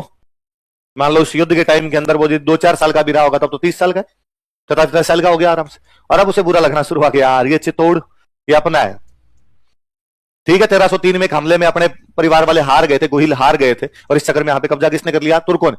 अलाउद्दीन खिलजी छोड़ गया खिजर खान को, खिजर खान छोड़ गया मालदेव सोनग्रा को, और अब तो मालदेव सोनग्रा के बाद उसका बेटा बैठा हुआ था बनवीर सोनग्रा। कौन था यहां पे? और उसे बड़ा बुरा लगता गया, यार ये चित्तौड़ के किले पे तुर्कों का जो झंडा लहराता रहता है, अब मेरे से ये नहीं सहन होता। पर करें क्या? आपकी राजधानी उनके कब्जा ही भी, आपकी राजधानी पे उनका कब्जा है। हमीर ने धीरे धीरे आस पड़ोस की जो बाकी जनता थी, गांव में थोड़े लोग तो बैठे थे, सब में एक नई यंग जनरेशन तैयार हो गई। पहले वाली जनरेशन तो युद्ध में मर गई थी, अब जो यंग जनरेशन तैयार हुई, उनकी सेना वगैरह बनानी शुरू की। उसने उन लोगों का कहना शुरू किया गया, शर्म आनी चाहिए, मर जाना चाहिए। अपने पूर्वजों का था ये चित्तौड़, गोहिलों का था चित्तौड़। हम बापा रावल की संतान है, जो गजनी तक चला गया था इन तुर्कों को पीटते पीटते। और अपनी औकात देखो ये आ गई कि तुर्कों ने अपने कहां पर कब्जा कर रखा है। और वो 1326 के आसपास अपनी सेना इकट्ठी करता है, चित्तौड़ पर हमला करता है। चित्तौड़ में किसको हरा देता है? बनवीर सोनग्रा को हरा के वापस कहां कब्जा कर लेता है? चित्तौड़। तो चित्तौड़ रतन सिंह के टाइम इनके हाथ से निकल गया था। वापस यदि चित्तौड़ को कोई जीतने वाला बंदा है तो वो कौन है? कौन है? इसलिए हमीर का नाम ही पड़ गया कि वो मेवाड़ का उद्धारक है। वो क्या है? मेवाड़ का उद्धारक का मतलब होता है बचाने वाला, जो बचाए। उद्धार का मतलब होता है डूब गई कोई चीज उसको ऊपर लाने वाला। तो एक बार तो मेवाड़ डूब ही गया, गोहिलों के हाथ से निकल गया, वापस कोई बंदा ले गया तो कौन ले गया? कौन से गांव से जाता है? इसलिए इसने कहा कि हम सिसोदा गांव के गोहिल है। कौन से गांव के गोहिल है? इसलिए हम सिसोदिया गोहिल है। हम कौन से गोहिल है? गोहिल तो है, लेकिन गोहिलों में हम कौन से गोहिल है? सिसोदा गांव वाले गोहिल है। इसलिए इनको बाद में क्या करना शुरू कर दिया? सिसोदिया गोहिल। ऐसा नहीं है कि सिसोदिया जो है वो अलग वंश आ गया, नहीं, वंश का नाम तो क्या है? गोहिल वंश है। लेकिन गोहिल वंश में कौन से गांव के गोहिल आ गए थे? इसलिए सिसोदा गांव वाले गोहिल क्या कहलाए? बाकी भी सारे गोहिल ये सब गांव के अंदर, लेकिन अब पर्टिकुलर सिसोदा गांव वाले गोहिलों के लिए नया नाम आ गया सिसोदिया। और बाद में इसके इन्हीं के बेटे पोते पड़पोतों ने राज किया। इसलिए हम पढ़ते हैं कि मेवाड़ में किसका राज आ गया? सिसोदियों का। किसका राज आ गया? बाकी सिसोदिया क्या होते हैं? गोहिलों के एक ब्रांच है। ये ओरिजिनिंग वाला सा सवाल है कि सभी सिसोदिया गोहिल है पर सभी गोहिल सिसोदिया नहीं है। रीजनिंग पढ़ते हो? सभी फूल पत्ती है, सभी पत्ती फूल नहीं है। तो सभी सिसोदिया वो क्या है? गोहिल। लेकिन सभी गोहिल सिसोदिया। आहड़ का जो गोहिल है वो आहड़ा गोहिल है। आहड़ का जो गोहिल है वो कौन सा है? आहड़ा गोहिल हुआ करते। वैसे सिसोदा का जो गोहिल है वो क्या कहलाएगा? अच्छा, मैंने बताया था कि रतन सिंह के टाइम तक ये उनके रिवाज ही हुआ करता कि जो बड़ा भाई राजा बनेगा तो नाम क्या लगेगा? रावल। और जो बाकी वाले भाई जिनको ठिकाने मिलते क्या लगाते? राणा। तो हमीर के नाम क्या लगता है? राणा। इसलिए हमीर के बाद में जितने राजा बने इनके नाम क्या लगने लग गया? तो राणा उपाधि का प्रयोग करने वाला मेवाड़ का पहला कोई राजा था तो वो कौन था? रावल उपाधि का प्रयोग करने वाला मेवाड़ का अंतिम कोई राजा था तो वो कौन था? पहले पढ़ रही समझ लिखो। इसने बनवीर सोनगरा को हराकर चित्तौड़ पर अधिकार कर लिया। He defeated Banvir Songara and captured Chittor. ये मालदेव सोनगरा का बेटा है। इसने बनवीर सोनगरा को हराकर चित्तौड़ पर अधिकार कर लिया। He defeated Banvir Songara and captured Chittor. Banvir Songara को हराकर चित्तौड़ पर अधिकार कर लिया। He defeated Banvir Songara and captured Chittor. Banvir Songara को हराकर चित्तौड़ पर अधिकार कर लिया। इसे मेवाड़ का उद्धारक कहा जाता है। He is known as saviour of Mewar. इसे मेवाड़ का उद्धारक कहा जाता है। उद्धारक समझोगे ना, बचाने वाला, वापस प्राप्त करने वाला। He is known as saviour of Mewar. इसे मेवाड़ का उद्धारक कहा जाता है। He is known as saviour of Mewar.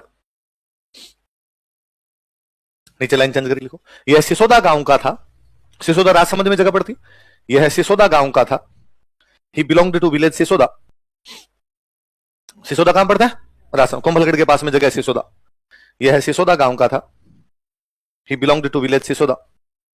अतः यहां से, सो फ्रॉम हियर, अतः यहां से, so from here,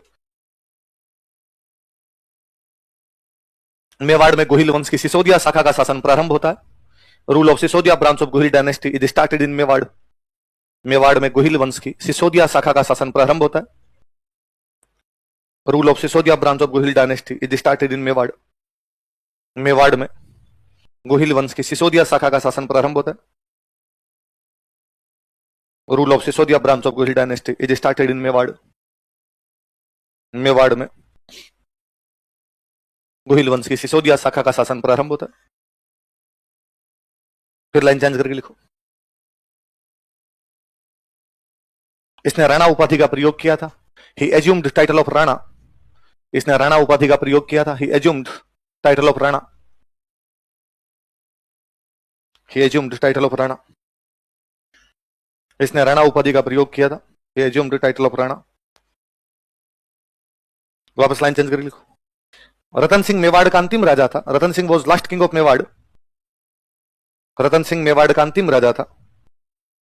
Ratan Singh was last king of Mewar. जिसने रावल उपाधि का प्रयोग किया था। Who adopted title of Rawal. जिसने रावल उपाधि का प्रयोग किया था। Who adopted title of Rawal. जिसने रावल उपाधि का प्रयोग किया था। Who adopted title of Rawal. Box बंद कर लो इस एक लाइन को ना, ताकि अलग से दिखेगा भाई हमीर की लाइन नहीं है, रतन सिंह की लाइन है।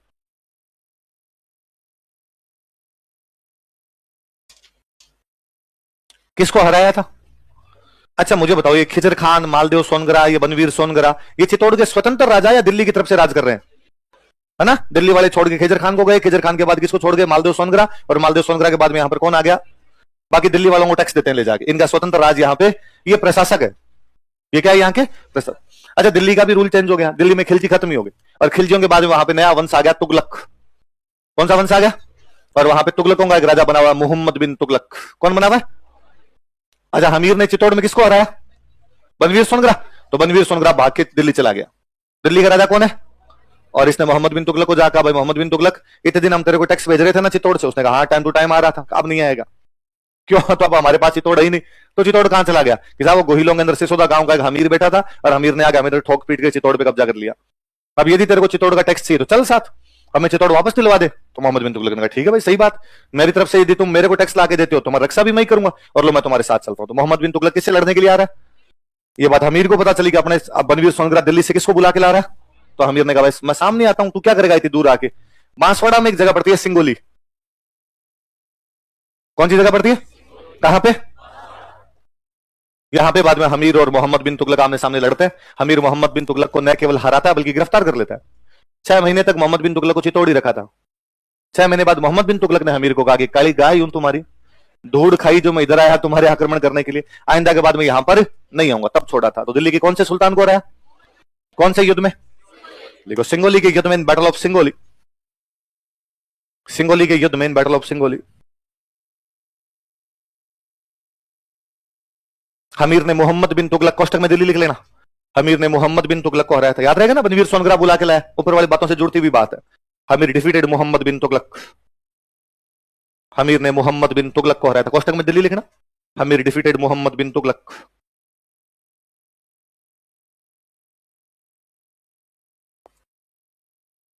हाँ, उसके पारिवारिक टाइटल राणा ही था। तो उसने टाइटल चेंज, पहले वाले रावल थे वो उस परिवार वाले रावल थे, हम आज वाले राणा लगाएंगे। अब राजा का टाइटल ही राणा हो गया, अब सारे राजा क्या लगाएंगे, नाम क्या गया, राणा। अलग अलग चेंज हो जाते तो टाइटल, तो क्या लिखा, हाँ सिंगोली के जो हमीर ने किसको हरा दिया। फिर मैंने बताया राजा जब राजधानियों पे कब्जे करते मंदिर मंदिर बनवा लिया करते, कि बापा रावल ने नागदा को राजधानी बनाया तो किसका मंदिर बना लिया, एकलिंगनाथ।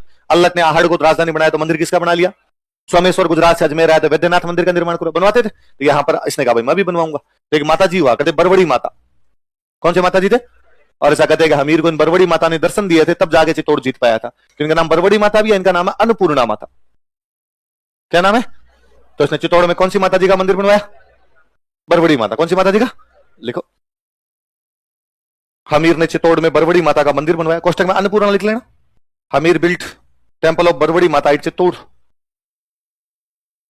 चित्तौड़ में बरबड़ी माता का मंदिर बनवाया। हमीर बिल्ट टेम्पल ऑफ बरबड़ी माता एट चित्तौड़, चित्तौड़ में बरबड़ी माता का मंदिर बनवाया। बिल्ट टेम्पल ऑफ बरबड़ी माता एट चित्तौड़, चित्तौड़ में बरबड़ी माता का मंदिर बनवाया। कौन सी माता जी का, किसने बनवाया, हमीर। बरबड़ी माता का एक और नाम, एक लाइन लिखो फिर मैं समझाता हूं चीजें आपको, लाइन चेंज कर लिखना। बरबड़ी माता मेवाड़ के गोहिल राजवंश की इष्ट देवी है, बरबड़ी माता मेवाड़ के गोहिल वंश की इष्ट देवी है। Barbadi Mata tutelary deity of Gohil dynasty of Mewar, Barbadi Mata tutelary deity of Gohil dynasty of Mewar, Barbadi Mata Mewar के गोहिल वंश की इष्ट देवी है। Barbadi Mata tutelary deity of Gohil dynasty of Mewar, Mewar के गोहिल वंश की इष्ट देवी है। कौन से वंश की इष्ट देवी है, गोहिल वंश। कौन सी माता जी, लिख लिया, एक लाइन और लिख लो नीचे और उसको बॉक्स में अलग से बंद कर लो। लिख लो कुलदेवी बराबर बाण माता, फिर मैं बता देता हूं कुलदेवी बराबर बाण माता।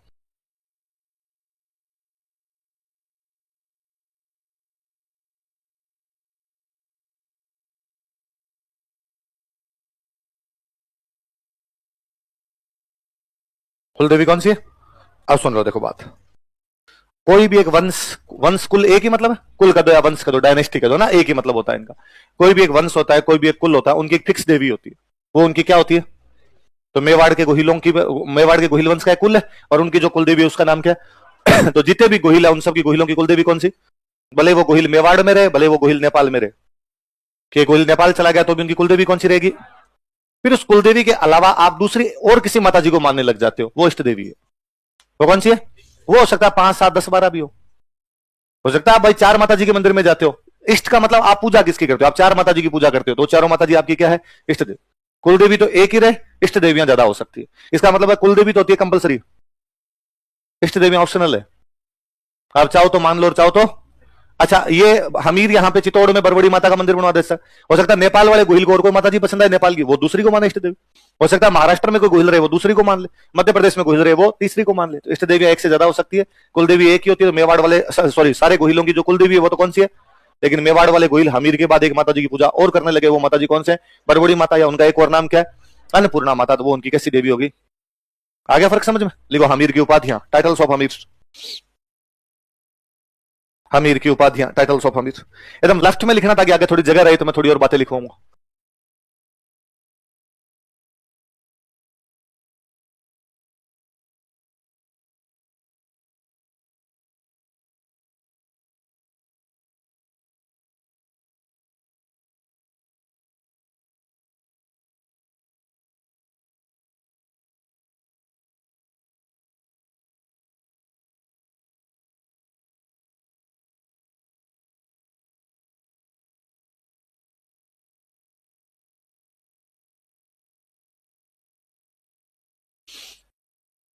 उतारो देखिए,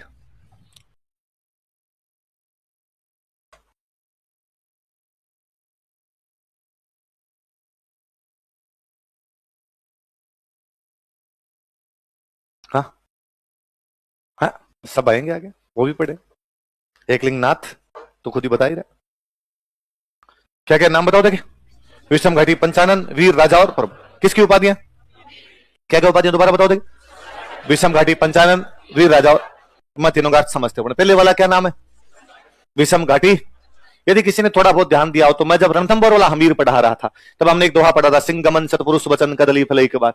तब मैंने कहा था कि शेर के लिए ऐसा कहा जाता है कि शेर एक बार जिस रास्ते से निकल जाए उसे दोबारा निकलता। तब मैंने कहा था कि शेर के लिए कहा जाता है कि आदमी तो चारों दिशाओं में देखे, वो तो देख ले पांचों में, इसलिए वो पंचानन है। इसलिए क्या है, तो पंचानन का मतलब क्या होता है, शेर। क्या मतलब होता है, जो पांचों दिशाओं में देख ले, इसके 5 मस्तक है, इसका मतलब क्या है, वो शेर। तो पंचानन का मतलब क्या है, शेर। घाटी का मतलब होता है युद्ध। घाटी का मतलब क्या होता है, इसलिए युद्धों के नाम होते हैं हल्दी घाटी, राती घाटी। तो घाटी का मतलब क्या होता है, युद्ध। विषम का मतलब कठिन। विषम तो कठिन होता है, आप जानते हो। तो आप देखो इसके विषम युद्ध में कठिन, सॉरी कठिन युद्ध में शेर के समान। कठिन युद्ध में भाई इसके लिए कहा गया कि भाई आमिर छोटा मोटा बंदा नहीं है, जितने कठिन युद्ध होंगे उनमें वो किसकी तरह लड़ेगा। तो विषम युद्धों में या कठिन युद्धों में शेर के समान लड़ने वाला राजा कौन है, तो मेवाड़ का हमीर है, इसलिए उसकी उपाधि क्या हो गई, विषम घाटी पंचानन। क्या उपाधि हो गई, अगला नाम से पता चलता आप, वीर। एक राजा है वीर बंदा, इसलिए नाम क्या कर दिया गया, वीर। प्रबल हिंदू, हिंदुओं के अंदर उस समय का सबसे प्रबल राजा था। भाई मुस्लिम शक्ति चित्तौड़ पे कब्जा कर लेती है और उस मुस्लिम शक्ति के वापस यदि कोई चित्तौड़ छीन रहा है तो वो बंदा कौन है। वरना आप देख लो, अलाउद्दीन ने रणथंभौर के किले पे कब्जा किया लेकिन वापस रणथंभौर का किला हमसे छीना नहीं। अलाउद्दीन ने सिवाना और जालोर पे कब्जा कर लिया था लेकिन वापस छीने, ये छीन गए। आप लोग चित्तौड़ पे कब्जा किया, 20 साल तुम्हारा कब्जा, 1303 के आसपास आए थे, 1326 में तो वापस थे। इसलिए वो किस प्रकार का हिंदू राजा है। ये पहले वाली उपाधि क्या है, विषम घाटी पंचानन। क्या मतलब है, कठिन युद्ध में किसके समान। ऐसा हम आगे पढ़ेंगे। मेवाड़ में एक राजा बनेगा कुंभा। कौन राजा बनेगा, उसने किला बनवाया कुंभलगढ़। कौन सा किला, और वे अभिलेख जिनमें राजाओं की प्रशंसाएं होती, क्या बोलते हैं। तो ये जो इसकी उपाधि मिलती है अपने को विषम घाटी पंचानन, ये कौन सी प्रशस्ति में, आगे लिख लो इसके कुंभलगढ़ प्रशस्ति के अनुसार, अकॉर्डिंग टू कुंभलगढ़ प्रशस्ति या अकॉर्डिंग टू कुंभलगढ़ यूलॉजी।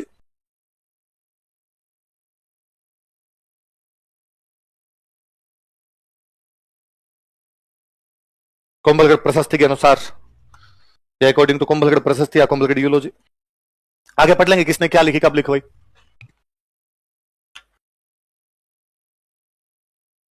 अगली उपाधि क्या है, इसी कुंभा ने एक बुक लिखी थी रसिक प्रिया। कौन सी पुस्तक लिखी थी, उसके अंदर इसकी हमीर की उपाधि लिख लो, रसिक प्रिया के अनुसार, according to Rasik Priya. Book का नाम है, किसने लिखी, क्यों लिखी, हम आगे पढ़ेंगे इसको भी। रसिक प्रिया के अनुसार, अकॉर्डिंग टू रसिक प्रिया। राजस्थान के इतिहास का जनक कौन है, कर्नल जम्स, उसके अनुसार। तो क्या लिखोगे आगे, कर्नल जम्स टोड के अनुसार, according to colonel James Tod. Colonel James Tod Mewar के हमीर को क्या कहता है, प्रबल हिंदू। 3 सवाल बनते हैं, कौन से एक राजा को प्रबल हिंदू कहा जाता है, मेवाड़ के हमीर को। मेवाड़ के हमीर को प्रबल हिंदू किसने कहा था, कर्नल जम्स टोड ने। कर्नल जम्स टोड ने मेवाड़ के हमीर को क्या कहा था, क्या कहा था। अच्छा, ये जो गांव हमीर कौन से गांव से गया था, सुनना, देखो बात सुनना। मेवाड़ में किसी टाइम में एक राजा बने थे कर्ण सिंह। कौन राजा बने थे, उतारना नहीं है, केवल ध्यान देना इधर। या इन्हीं का एक नाम और मिलता है अपने को, रण सिंह। 2 नाम मिलते हैं, क्या क्या 2 नाम मिलते हैं। इनका एक बड़ा बेटा हुआ जिसका नाम था क्षेम सिंह। क्षेम सिंह क्या नाम था, और एक जो बेटा हुआ छोटा उसका नाम था राहब। बड़े बेटे का नाम क्या था और छोटे बेटे का नाम क्या था। बड़ा बेटा तो राजा बनता, तो ये तो चित्तौड़ मिलेगा इसको, उसको तो राजधानी में रहेगा, और जो राजधानी के अंदर रहेगा उसको बाद में क्या बोलते हैं, रावल। छोटे बेटे होते इनको गांव मिलते। राहब को जो गांव मिला वो गांव था सिसोदा। गांव कौन सा था, अब यहां चित्तौड़ में इसका बेटा पोता पड़पोता सड़पोता लड़पोता बनते रहेंगे। यहां पे यूं बनते बनते आ गया रतन सिंह। कौन आ गया, यहां पे राहब का बेटा पोता पड़पोता सड़पोता लड़पोता बनते रहे, यहां पे आ गया लक्ष्मण सिंह। कौन आ गया, इसका मतलब मेवाड़ का राजा जब कौन है, तो सिसोदा का सामंत कौन है। सामंतों को राजा की सहायता के लिए जाना पड़ता, इसलिए 1303 वाले हमले में सिसोदा की तरफ से लड़ने के लिए कौन गया, अकेला नहीं गया, अपने 7 बेटों के साथ गया। कितने बेटों के साथ, इन 7 बेटों में सबसे जो बड़ा बेटा उसका नाम है अरि सिंह। क्या नाम है, सारे लड़ते हुए काम आ गए इस युद्ध के अंदर। इस अरि सिंह का जो बेटा है उसका नाम है हमीर। अरि सिंह का जो बेटा वो कौन है, तो अपने पढ़ते हैं हमीर कौन से गांव से गया था, सिसोदा। तो सिसोदा गांव का संस्थापक कौन है, तो हमीर के कौन से पूर्वज ने सिसोदा गांव में सबसे पहले राज्य स्थापित किया था, तो कौन है। ऐसा भी कहा जाता है कि पहले इस गांव का नाम और कुछ ही रहा होगा, ये राहब के कारण इसका नाम क्या पड़ा, सिसोदा। मैंने एक बार शुरुआत में भी शायद बताई नहीं होगी बात आपको। मेवाड़ वाले राजाओं के लिए ऐसा कहा जाता था कि गुहिल के टाइम से मेवाड़ वाले राजाओं की कसम थी कि शराब नहीं पिएंगे, और मेवाड़ के किसी राजा ने शराब नहीं पी कभी। बीच में अमर सिंह सेकंड के टाइम में शराब का प्रचलन बढ़ा था, तो 2-4 राजाओं ने शराब पी, उसके बाद वापस एक राजा बने स्वरूप सिंह। क्या नाम था, वो बाकायदा एक लिंग जी में जाके सौगंध खा के आते हैं कि भाई हम सिसोदिया हैं, हम शराब के हाथ नहीं लगा, हम गोहिल है, हम शराब के हाथ नहीं लगाएंगे। तो कहते भाई गोहिलों की आण ही थी कि वो दारू नहीं पियेंगे, कोई मेवाड़ के गोहिल राजा दारू नहीं पिया करते थे। राहब एक दिन बीमार हुआ, कोई बीमार हुआ तो किसी ने कह दिया कि भाई साहब खांसी वांसी जा ही नहीं रही यार, क्या किया जाए। किसी ने कहा एक है ना हड़का शाम को दे देना, उसे ठीक हो जाएगा। इसलिए राहब को किसी ने कहा यार दवाई है, दवाई ले ले, और दवाई के रूप में उसको दे दिया। अब उसने वो ले लिया, ठीक हो गया। ठीक हो गया तो बाद में किसी ने बताया कि पता है तेरे को वो जो दवाई ली थी वो क्या थी, क्या थी? तो शराब थी। उससे तक गिल्टी फील होता है कि यार मैं गोहिल हूं, मैंने शराब पी, क्या मेरे पूर्वजों ने कभी कसम खाई थी कि हम शराब के हाथ नहीं ले, और मैं पी गया उसको, वो सुसाइड कर लेता है।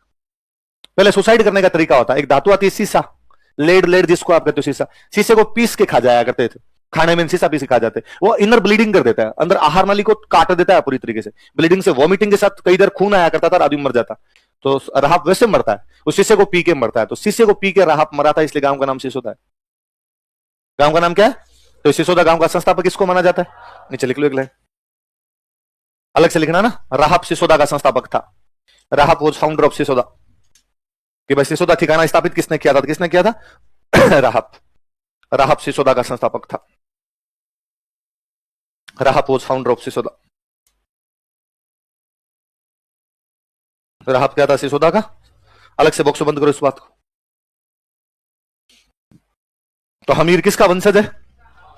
हमीर के पिताजी का नाम क्या है और हमीर के दादाजी का नाम क्या है? इसके पिताजी और दादाजी कौन से हमले में लड़ते हुए काम आ गए थे? 1303 के कौन से राजा की तरफ से? रतन सिंह। कौन से राजा के खिलाफ? अलाउद्दीन खिलजी। तो कहते हैं जब सिसोदा में जब ये लड़ाई नहीं हुई थी उससे पहले की बात, सिसोदा के सामंत कौन है? लक्ष्मण सिंह। और उनका बड़ा बेटा कौन है? एक दिन राजकुमार अरी सिंह अपने अन्य साथियों के साथ शिकार खेलने के लिए गया, और जब वो शिकार खेलने के लिए जा रहा था तो रास्ते में दोनों तरफ खेत, और खेतों के बीच से वो सारे दोस्त अपने घोड़ों पर सवार होकर जा रहे। एक लड़की अपने भैंस को पानी पिलाने के लिए जा रही थी। रतन से वो सॉरी लक्ष्मण ये क्या रहे अरी सिंह के जो दोस्त थे उनमें से किसी एक दोस्त ने उस लड़की को छेड़ दिया, लड़की कुछ बोल दिया, उसको कमेंट किया उसके लिए। उस लड़की ने अपने भैंस की वो रस्सी पकड़ रखी थी हाथ में, रस्सी घुमा के यूं फेंकी तो घोड़ा और घुड़सवार दोनों नीचे। साथियों ने देखा क्या हुआ कि इसने इस लड़की को छेड़ दिया था, लड़की गिरा गई। इसको ऐसे कैसे गिरा गई? अरे वो भैंस की पता नहीं कैसे फेंकी रस्सी, घोड़े के पैरों में पड़ी, घोड़ा नीचे गिरा, घुड़सवार नीचे आ गया। साथियों ने कहा खड़ा हो जा, वीडियो नहीं बनाया हमने तेरा, किसी को बताएंगे भी नहीं, वह लड़की गिरा के चली गई। ऐसे आगे शिकार करने के लिए गए। राजाओं के टाइम में सबसे अच्छा शिकार माना जाता था जंगली सुअर। किसका शिकार माना जाता? जंगली सुअर के शिकार अपने बहुत अच्छे माने जाते हैं। अक्सर जो राजा राजकुमार थे वो जंगली सुअर का शिकार करने जाते, और जंगली सुअर का अपने राजस्थान के साहित्य में इतनी तारीफें की हुई, इतनी ज्यादा तारीफें जिसकी हद नहीं। कि जंगली सुअर के लिए वैसे यूं है कि जंगली सुअर इतना ताकतवर होता है कि उसके दांत होता है आगे, दांत एक दांत निकला, एकल खोरडाई बोलते हैं उसको, एक दांत निकला होता है। तो उस एक दांत को यदि घोड़े की पीठ के यूं लगा, नीचे लगा दे घोड़े को, घोड़े को उछाल दे ऊपर से, इतना शक्तिशाली होता है कि जो जंगली सुअर होता है। इसलिए जंगली सुअर का शिकार करने के लिए अकेला बंदा तो जाता ही नहीं था। जंगली सुअर का शिकार करने के लिए फिर 10-15 लोग झुंड बना के जाते और फिर उसको मारते, और उसमें भी वो 2-4 को तो घायल कर ही लिया करता।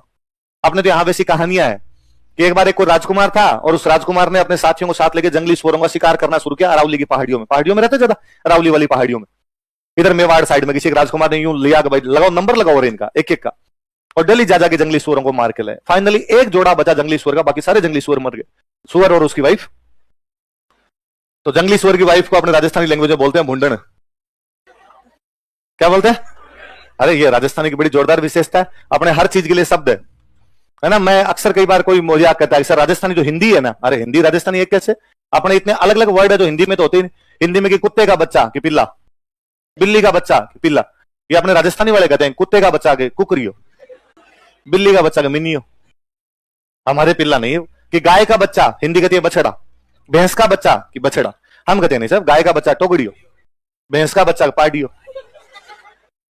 उधर है कि ऊंट की पत्नी ऊंटनी, हमारे ना सांड। उधर है कि भेड़ का पति कि नर भेड़, हमारे है कि नहीं मिंडो घेटो। वहां है कि सुअर की पत्नी की मादा सुअर, हमारे है ना। हमारी भाषा की अलग अनोखी चीजें हैं। तो एक वो एक जोड़ा बचा, सुअर बचा, और उसकी कौन बची? भुंडन बची।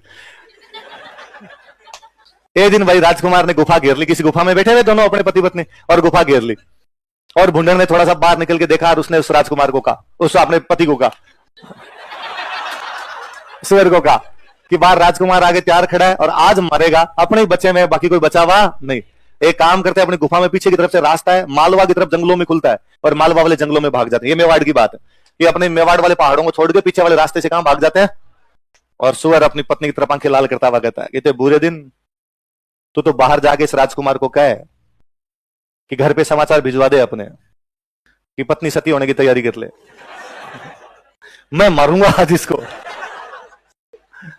कि मगरो छोड़ू हूं नहीं। मगरा होता है पहाड़, पहाड़ को मेवाड़ साइड क्या बोलते हैं, मगरे, कि मगरो छोड़ू हूं नहीं, मैं मगरा छोड़ के भूंडन मत बिलमाए। भूंडन मुझे डिस्ट्रैक्ट करने की कोशिश, मुझे राजी करने की कोशिश मत करके छोड़ के भाग जा। मगरो छोड़ू हूं नहीं, भूंडन मत बिलमाए, सेला टकरा झेल स्यूं। सेल होता है भाला, सूअर का शिकार करने जाते हैं क्या लेके जाते हैं, सेला टकरा झेल स्यूं, मैं भालों की टकरों को झेल लूंगा, भाजियां वंश ल जाए।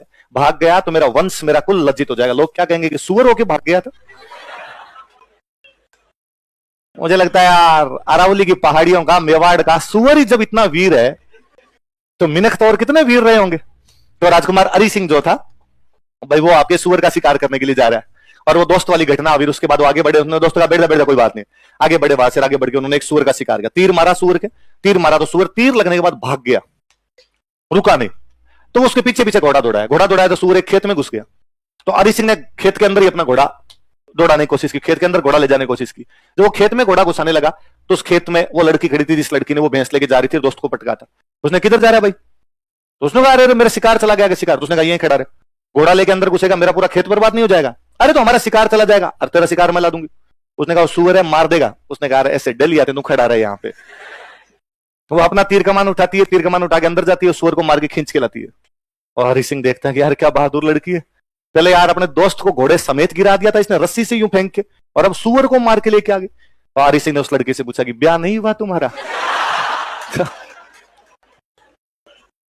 पता चला हरि सिंह उसके पिताजी के पास गए। पिताजी जागा, मैं सिसोदा का राजकुमार लक्ष्मण सिंह का बेटा हरि सिंह हूं और आपकी बेटी से शादी करना चाहता हूं। वो बेचारा किसान आदमी राजकुमार चला के घर पे आए, क्यों ना शादी करे। और दोस्त साथ में गए हुए थे, 5 बारात तैयार थी, रातों रात पंडित जी को बुला किए, फेरे उसको लेके आ गया। पर अब हरि सिंह को डर लगे, उसको लगा पिताजी को क्या बताऊंगा। पिताजी को जाके कहा कि मैं ऐसे ब्याह करके आ गया, तो पिताजी नाराज होंगे फालतू में। तो उसने अपने घर पे अपनी मम्मी को और भाइयों को तो जाके बता दिया, वैसे ऐसे मैं ब्याह करके आ गया, पर पिताजी को बताऊं गुस्सा करेंगे। उन्होंने कहा हाँ गुस्सा तो करेंगे, तो एक काम कर, सिसोदा गांव के आसपास में कई गांव थे, टेरिटरी थी इनकी, सिसोदिया मेन गांव था, कि वहां उस गांव के अंदर अपना वो घर है, वहां पे तुम बीननी को रख दिया अपने, तो और थोड़े दिनों बाद में बता देंगे। पर हरि सिंह के घर वालों की हिम्मत ही नहीं हुई कि लक्ष्मण सिंह को बता पाए। हरि सिंह उस गांव के अंदर ही रहता था, तो वहां अपनी पत्नी को साथ में रखने लग गया। थोड़े दिन में इनके बेटा हो गया। बेटा कौन था, हमीर। लक्ष्मण सिंह को तब तक इन बातों का कुछ ही नहीं पता। थोड़े दिनों बाद 1303 वाला हमला हुआ। 1303 वाले हमले में लक्ष्मण सिंह भी मर गया। कौन मर गया, हरि। लक्ष्मण सिंह का एक बेटा जिंदा रहता है, अजय सिंह। कौन बेटा जिंदा रहता है, तो अब सिसोदा का सामंत कौन बनेगा, अजय सिंह। सीधी बात। अजय सिंह को यह बात पता थी कि भाई मेरे जो बड़े भैया थे हरि सिंह, उनकी शादी की हुई है, वो भाभी जी और भतीजा अपना अलग रहते हैं। ये गया हमीर, और हमीर की मां को जाके कहा कि भाई आप हरि सिंह के वाइफ हो, हरि सिंह का बेटा हो, तो आप मेरे तो भाभी लगते हो, आप वापस चलो और वापस चल के अपने सिसोदा गांव के अंदर रहो, आपका जो भी हिस्सा है वो आपको दिया जाएगा, अब आप अलग मत रहो। ठीक है, पिताजी को बता नहीं पाए थे भैया, इसलिए हम बता नहीं पाए घर पे, पर अब आपको गांव चलना चाहिए। तो सिसोदा के अंदर मां बेटे आके रहने लगे। सिसोदा के आसपास में एक कोई वहां पर एक कोई नया बंदा पनप गया, मुंजा। क्या नाम था, मुंजा बड़ेचा नाम का आदमी था, और उसने सिसोदा के आसपास में लूटपाट मचानी शुरू कर दी। तो एक दिन समाचार है, किसान भाग के अजय सिंह के पास कि अजय सिंह जी, ये मुंजा बड़ेचा नाम का आदमी हमसे टैक्स लेके चला जाता है, हमारी फसलें लेके चला जाता है। तो अजय सिंह का एक बेटा था सज्जन सिंह। क्या नाम था, उसने सज्जन सिंह कहा कि सज्जन जा और मुंजा बड़ेचा को लेके आ। सज्जन सिंह यार, सज्जन सिंह को मुंजा बड़ेचा ने पीट दिया। तो सज्जन सिंह वापस आया, वापस आके उसने कहा मेरी तो पार नहीं पड़ी। हमीर वहीं पास में खड़ा था, 14-15 साल का लड़का था, और हमीर ने कहा कि अंकल मैं जाऊं क्या। तो अजय सिंह ने कहा यार भतीज, तू कभी लड़ाई में गया ही नहीं यार, पहली बार इतने बड़े दुश्मन के खिलाफ तेरे को कैसे भेजा जाए। उसने कहा पहले इस्तेमाल करे भाई, बार भेज के तो देखो आप। ठीक है तू जा। हमीर को सेना देके भेजा। हमीर मुंजा बलेचा को मार देता है, गर्दन काट के लाता है। पर अजय सिंह बड़े राजी हुए। अजय सिंह ने कहा वाह यार भतीज, शेर आदमी है। और अजय सिंह ने कहा कि देखो परिस्थितियां यदि सही रही होती, 1303 वाला युद्ध ना हुआ होता, तो लक्ष्मण सिंह के बाद सामंत कौन बनता, हरि सिंह। हरि सिंह के बाद सामंत कौन बनता, हमीर। ये तो ठीक है, परिस्थितियां चेंज हुई, हरि सिंह मर गए, तो तू छोटा था इसलिए सामंत मेरे को बना दिया अजय सिंह को, बाकी है तो सिसोदा तेरा। और उसने कहा भाई मेरे मरने के बाद मेरी औलाद सिसोदा की सामंत नहीं बनेगी, सिसोदा का सामंत मेरा भतीजा बनेगा। और भतीजा कौन है, तो अजय सिंह के बाद में यहाँ का सामंत कौन बनता है बाद में, हमीर। तो वो जो अजय सिंह का बेटा था सज्जन सिंह, कौन था, वो नाराज हो जाता है। उसको लगा यार पिताजी ने मेरे साथ तो धोखा किया, एक ही हार किया, तो मुझे हिस्सा नहीं दिया यहाँ पे। तो वो यहां से चला गया महाराष्ट्र। कहां चला गया, और उस सज्जन सिंह की ठीक 19वीं पीढ़ी के अंदर शिवाजी है। उसकी 19वीं पीढ़ी के अंदर कौन है, इसलिए शिवाजी ने चीख चीख के कहा कि मैं सिसोदिया हूं। क्योंकि कौन से गांव से गए थे उनके पूर्वज, सिसोदा गांव से गए। वहां पहले जाके नौकरी की, धीरे धीरे धीरे बड़े जमींदार होते चले गए। जमींदार होते होते शिवाजी इतने पावरफुल हो गए कि वहां के राजा बन गए। इसलिए शिवाजी हमेशा ये कहते रहे कि मैं सिसोदिया हूं। इसलिए महाराष्ट्र वाले जब भी शिवाजी की पूजा करते हैं, साथ में महाराणा प्रताप की फोटो लगा लेते हैं। कि शिवाजी हमेशा कहते मैं राणा प्रताप का वंशज हूं। इसलिए आज भी आप यदि महाराष्ट्र के नारे सुनोगे तो नारे आएंगे, जय शिवा सरदार की, जय राणा प्रताप की। क्यों लगाए जा रहे राणा प्रताप की? क्योंकि शिवाजी अपने आप को कहां से जोड़ रहे हैं? राणा प्रताप से जोड़ रहे हैं, सिसोदियों से जोड़ रहे हैं बाद में। तो शिवाजी सिसोदिया थे। कौन से गांव से गए थे? कौन से गांव से? तो सिसोदिया वो है जो कौन से गांव से गए? तो सिसोदा का एक बंदा हमीर जो तो चला गया चित्तौड़। सिसोदा का एक बंदा है सज्जन सिंह। सज्जन सिंह कहां पर चला गया बाद में? आपका याद रहेगा। आगे जब मिडिवल पढ़ोगे तब और पढ़ लोगे बात। अगले राजा लिखो भाई, लखा। अब सबके नाम के आगे राणा लगेगा, तो मैं एक बार राणा लगा देता हूं, फिर आप आगे लगाते रहना। दोनों उपाधियां मिलती है ना, राणा भी लगाते थे, महाराणा, दोनों एक साथ ही मिलती है अपने को उपाधियां।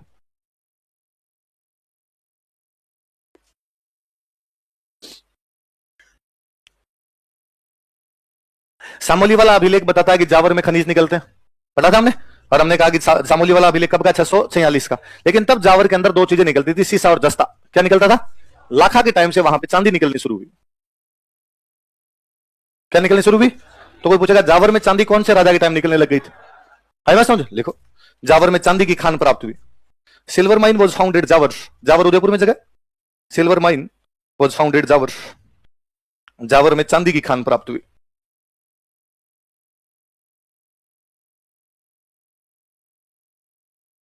किसकी खान प्राप्त हुई? चांदी की खान प्राप्त हुई। लखा जी के टाइम में कोई एक बंजारा हुआ करता। कौन था? बंजारा एक जाति होती है जो पहले घूम घूम के व्यापार किया करते, घुमक्कड़ व्यापारी। कैसे व्यापारी थे? चलती फिरती रिलायंस फ्रेश। रिलायंस फ्रेश तो एक जगह होती है, वो घूम घूम के करते कि भाई बैलगाड़ियां होती है उनके पास, आज बैलगाड़ी लेके इस गांव में आ गए और कहा भाई आप 10 दिन इस गांव में रुकेंगे, जिसको जो सामान खरीदना खरीद लो, 10 दिन बाद में इस गांव में, फिर इस गांव में, इस गांव में घूम घूम के व्यापार क्या करते। ऐसी एक जाति थी। वो जाति कौन सी है? नोमेडिक थे। नोमेडिक मतलब जो घुमक्कड़ लोग होते हैं, व्यापार करने वाली जाति है। तो व्यापारी होंगे तो उनके पास पैसे ज्यादा होंगे या कम होंगे? और बंदे के पास जब पैसे आते हैं तो हर कोई बंदा चाहता है धर्म पुण्य के काम करूं, थोड़ा बहुत धार्मिक कार्यों में दूं। पहले वाले लोग थोड़ा ज्यादा ही चाहते थे। तो इस बंजारे ने बाद में एक झील बनवाई। क्या बनवाई? जिस गांव में झील बनाई गई उस गांव का नाम था पिछोली। क्या नाम था? इसलिए झील का नाम है पिछोला। क्या नाम है? अब उदयपुर के पास में आने लगे, वरना एग्जैक्टली वो जो गांव था उस गांव का नाम क्या पड़ता था? पिछोली। पिछोली गांव में झील बनवाई, इसलिए झील का नाम क्या है? किसने बनवाई? कौन से राजा के टाइम में? बंजारे कौन होते हैं? घुमक्कड़ व्यापारी। कौन होते हैं? लिखो, एक बंजारे ने पिछोला झील का निर्माण करवाया था। एक बंजारा बिल्ट लेक पिछोला। एक बंजारे ने पिछोला झील का निर्माण करवाया था। एक बंजारा बिल्ट लेक पिछोला।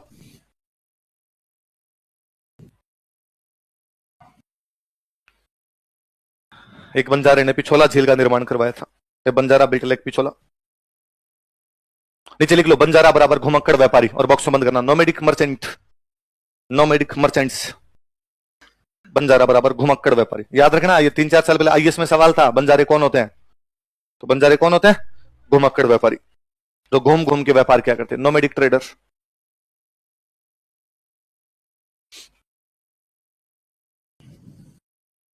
एक जाति होती है नट। कौन सी जाति होती है? रस्सी का खेल दिखाती है, और दो तरफ पोल बांधे, बीच में क्या बांध ली? रस्सी, और वो एक महिला इसके ऊपर चलती है, एकदम पतली सी रस्सी, उसके ऊपर वो कंसंट्रेशन बनाती है, अपना रस्सी भी चलती। एक बार मेवाड़ में राणा जी का दरबार लगा हुआ, एक नट उनके पास आया और नट ने आका, राणा जी मैं वो रस्सी वाला गेम दिखाने वाला नट हूं। राणा जी ने कहा भली बात है। तो उसने कहा मैं नट का गेम दिखाना चाहता हूँ। ऐसा क्या है नट के गेम में तेरे? हमारा देखा हुआ है, खूब सारे लोग आते रहते हैं दिखाते हैं। उसने मैं अच्छा दिखाता हूँ। तो क्या अच्छा दिखा देता है? तो उसने कहा कि मेरी नटनी, जो नट की वाइफ होगी, वो क्या होगी? नटनी। मेरी नटनी पिछोला क्रॉस कर सकती है। क्या क्रॉस कर सकती है? राणा जी ने कहा मैं मिला सुबह से, पिछोला कितनी लंबी चौड़ी पड़ी, तेरे को पता है कैसे क्रॉस कर जाएगी? और उसने कहा यदि क्रॉस कर जाए तो राणा जी ने कहा आधा मेवाड़ इनाम में क्या दे दूंगा?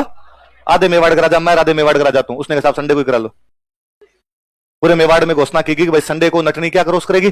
पिछोला। और सारे लोग दूर दूर से देखने के लिए, गेम देखने के लिए। पिछोला के इधर पोल बांधा, एक पोल इधर बांधा। नटनी कहा भाई चल इस पे। नटनी आधी पिछोला क्रॉस कर गई, और पूरी जनता बैठी बैठी हुटिंग करेगी, यस कम ऑन, थोड़ा सा और है भाई, ऐसा पहुंचने वाली हो, थोड़ा सा और बचा है।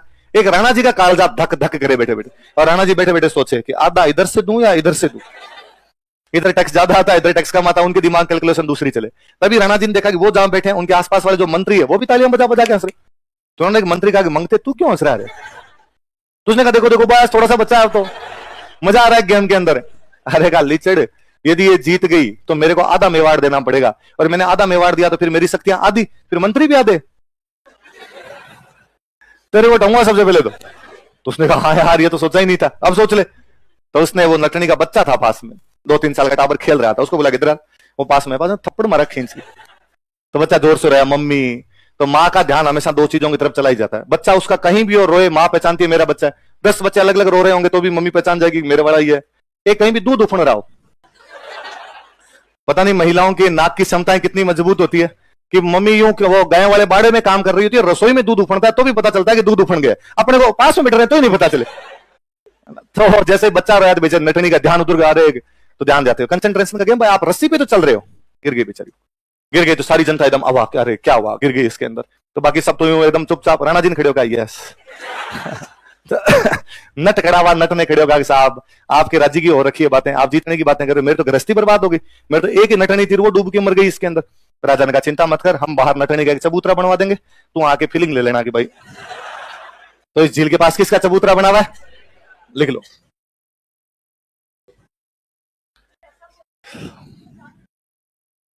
ऐसा बोलते रस्सी को जानबूझ के काट दिया था। अब कहानी है जी, क्यों लोड ले, मेरे वाले कहानी मजा नहीं है।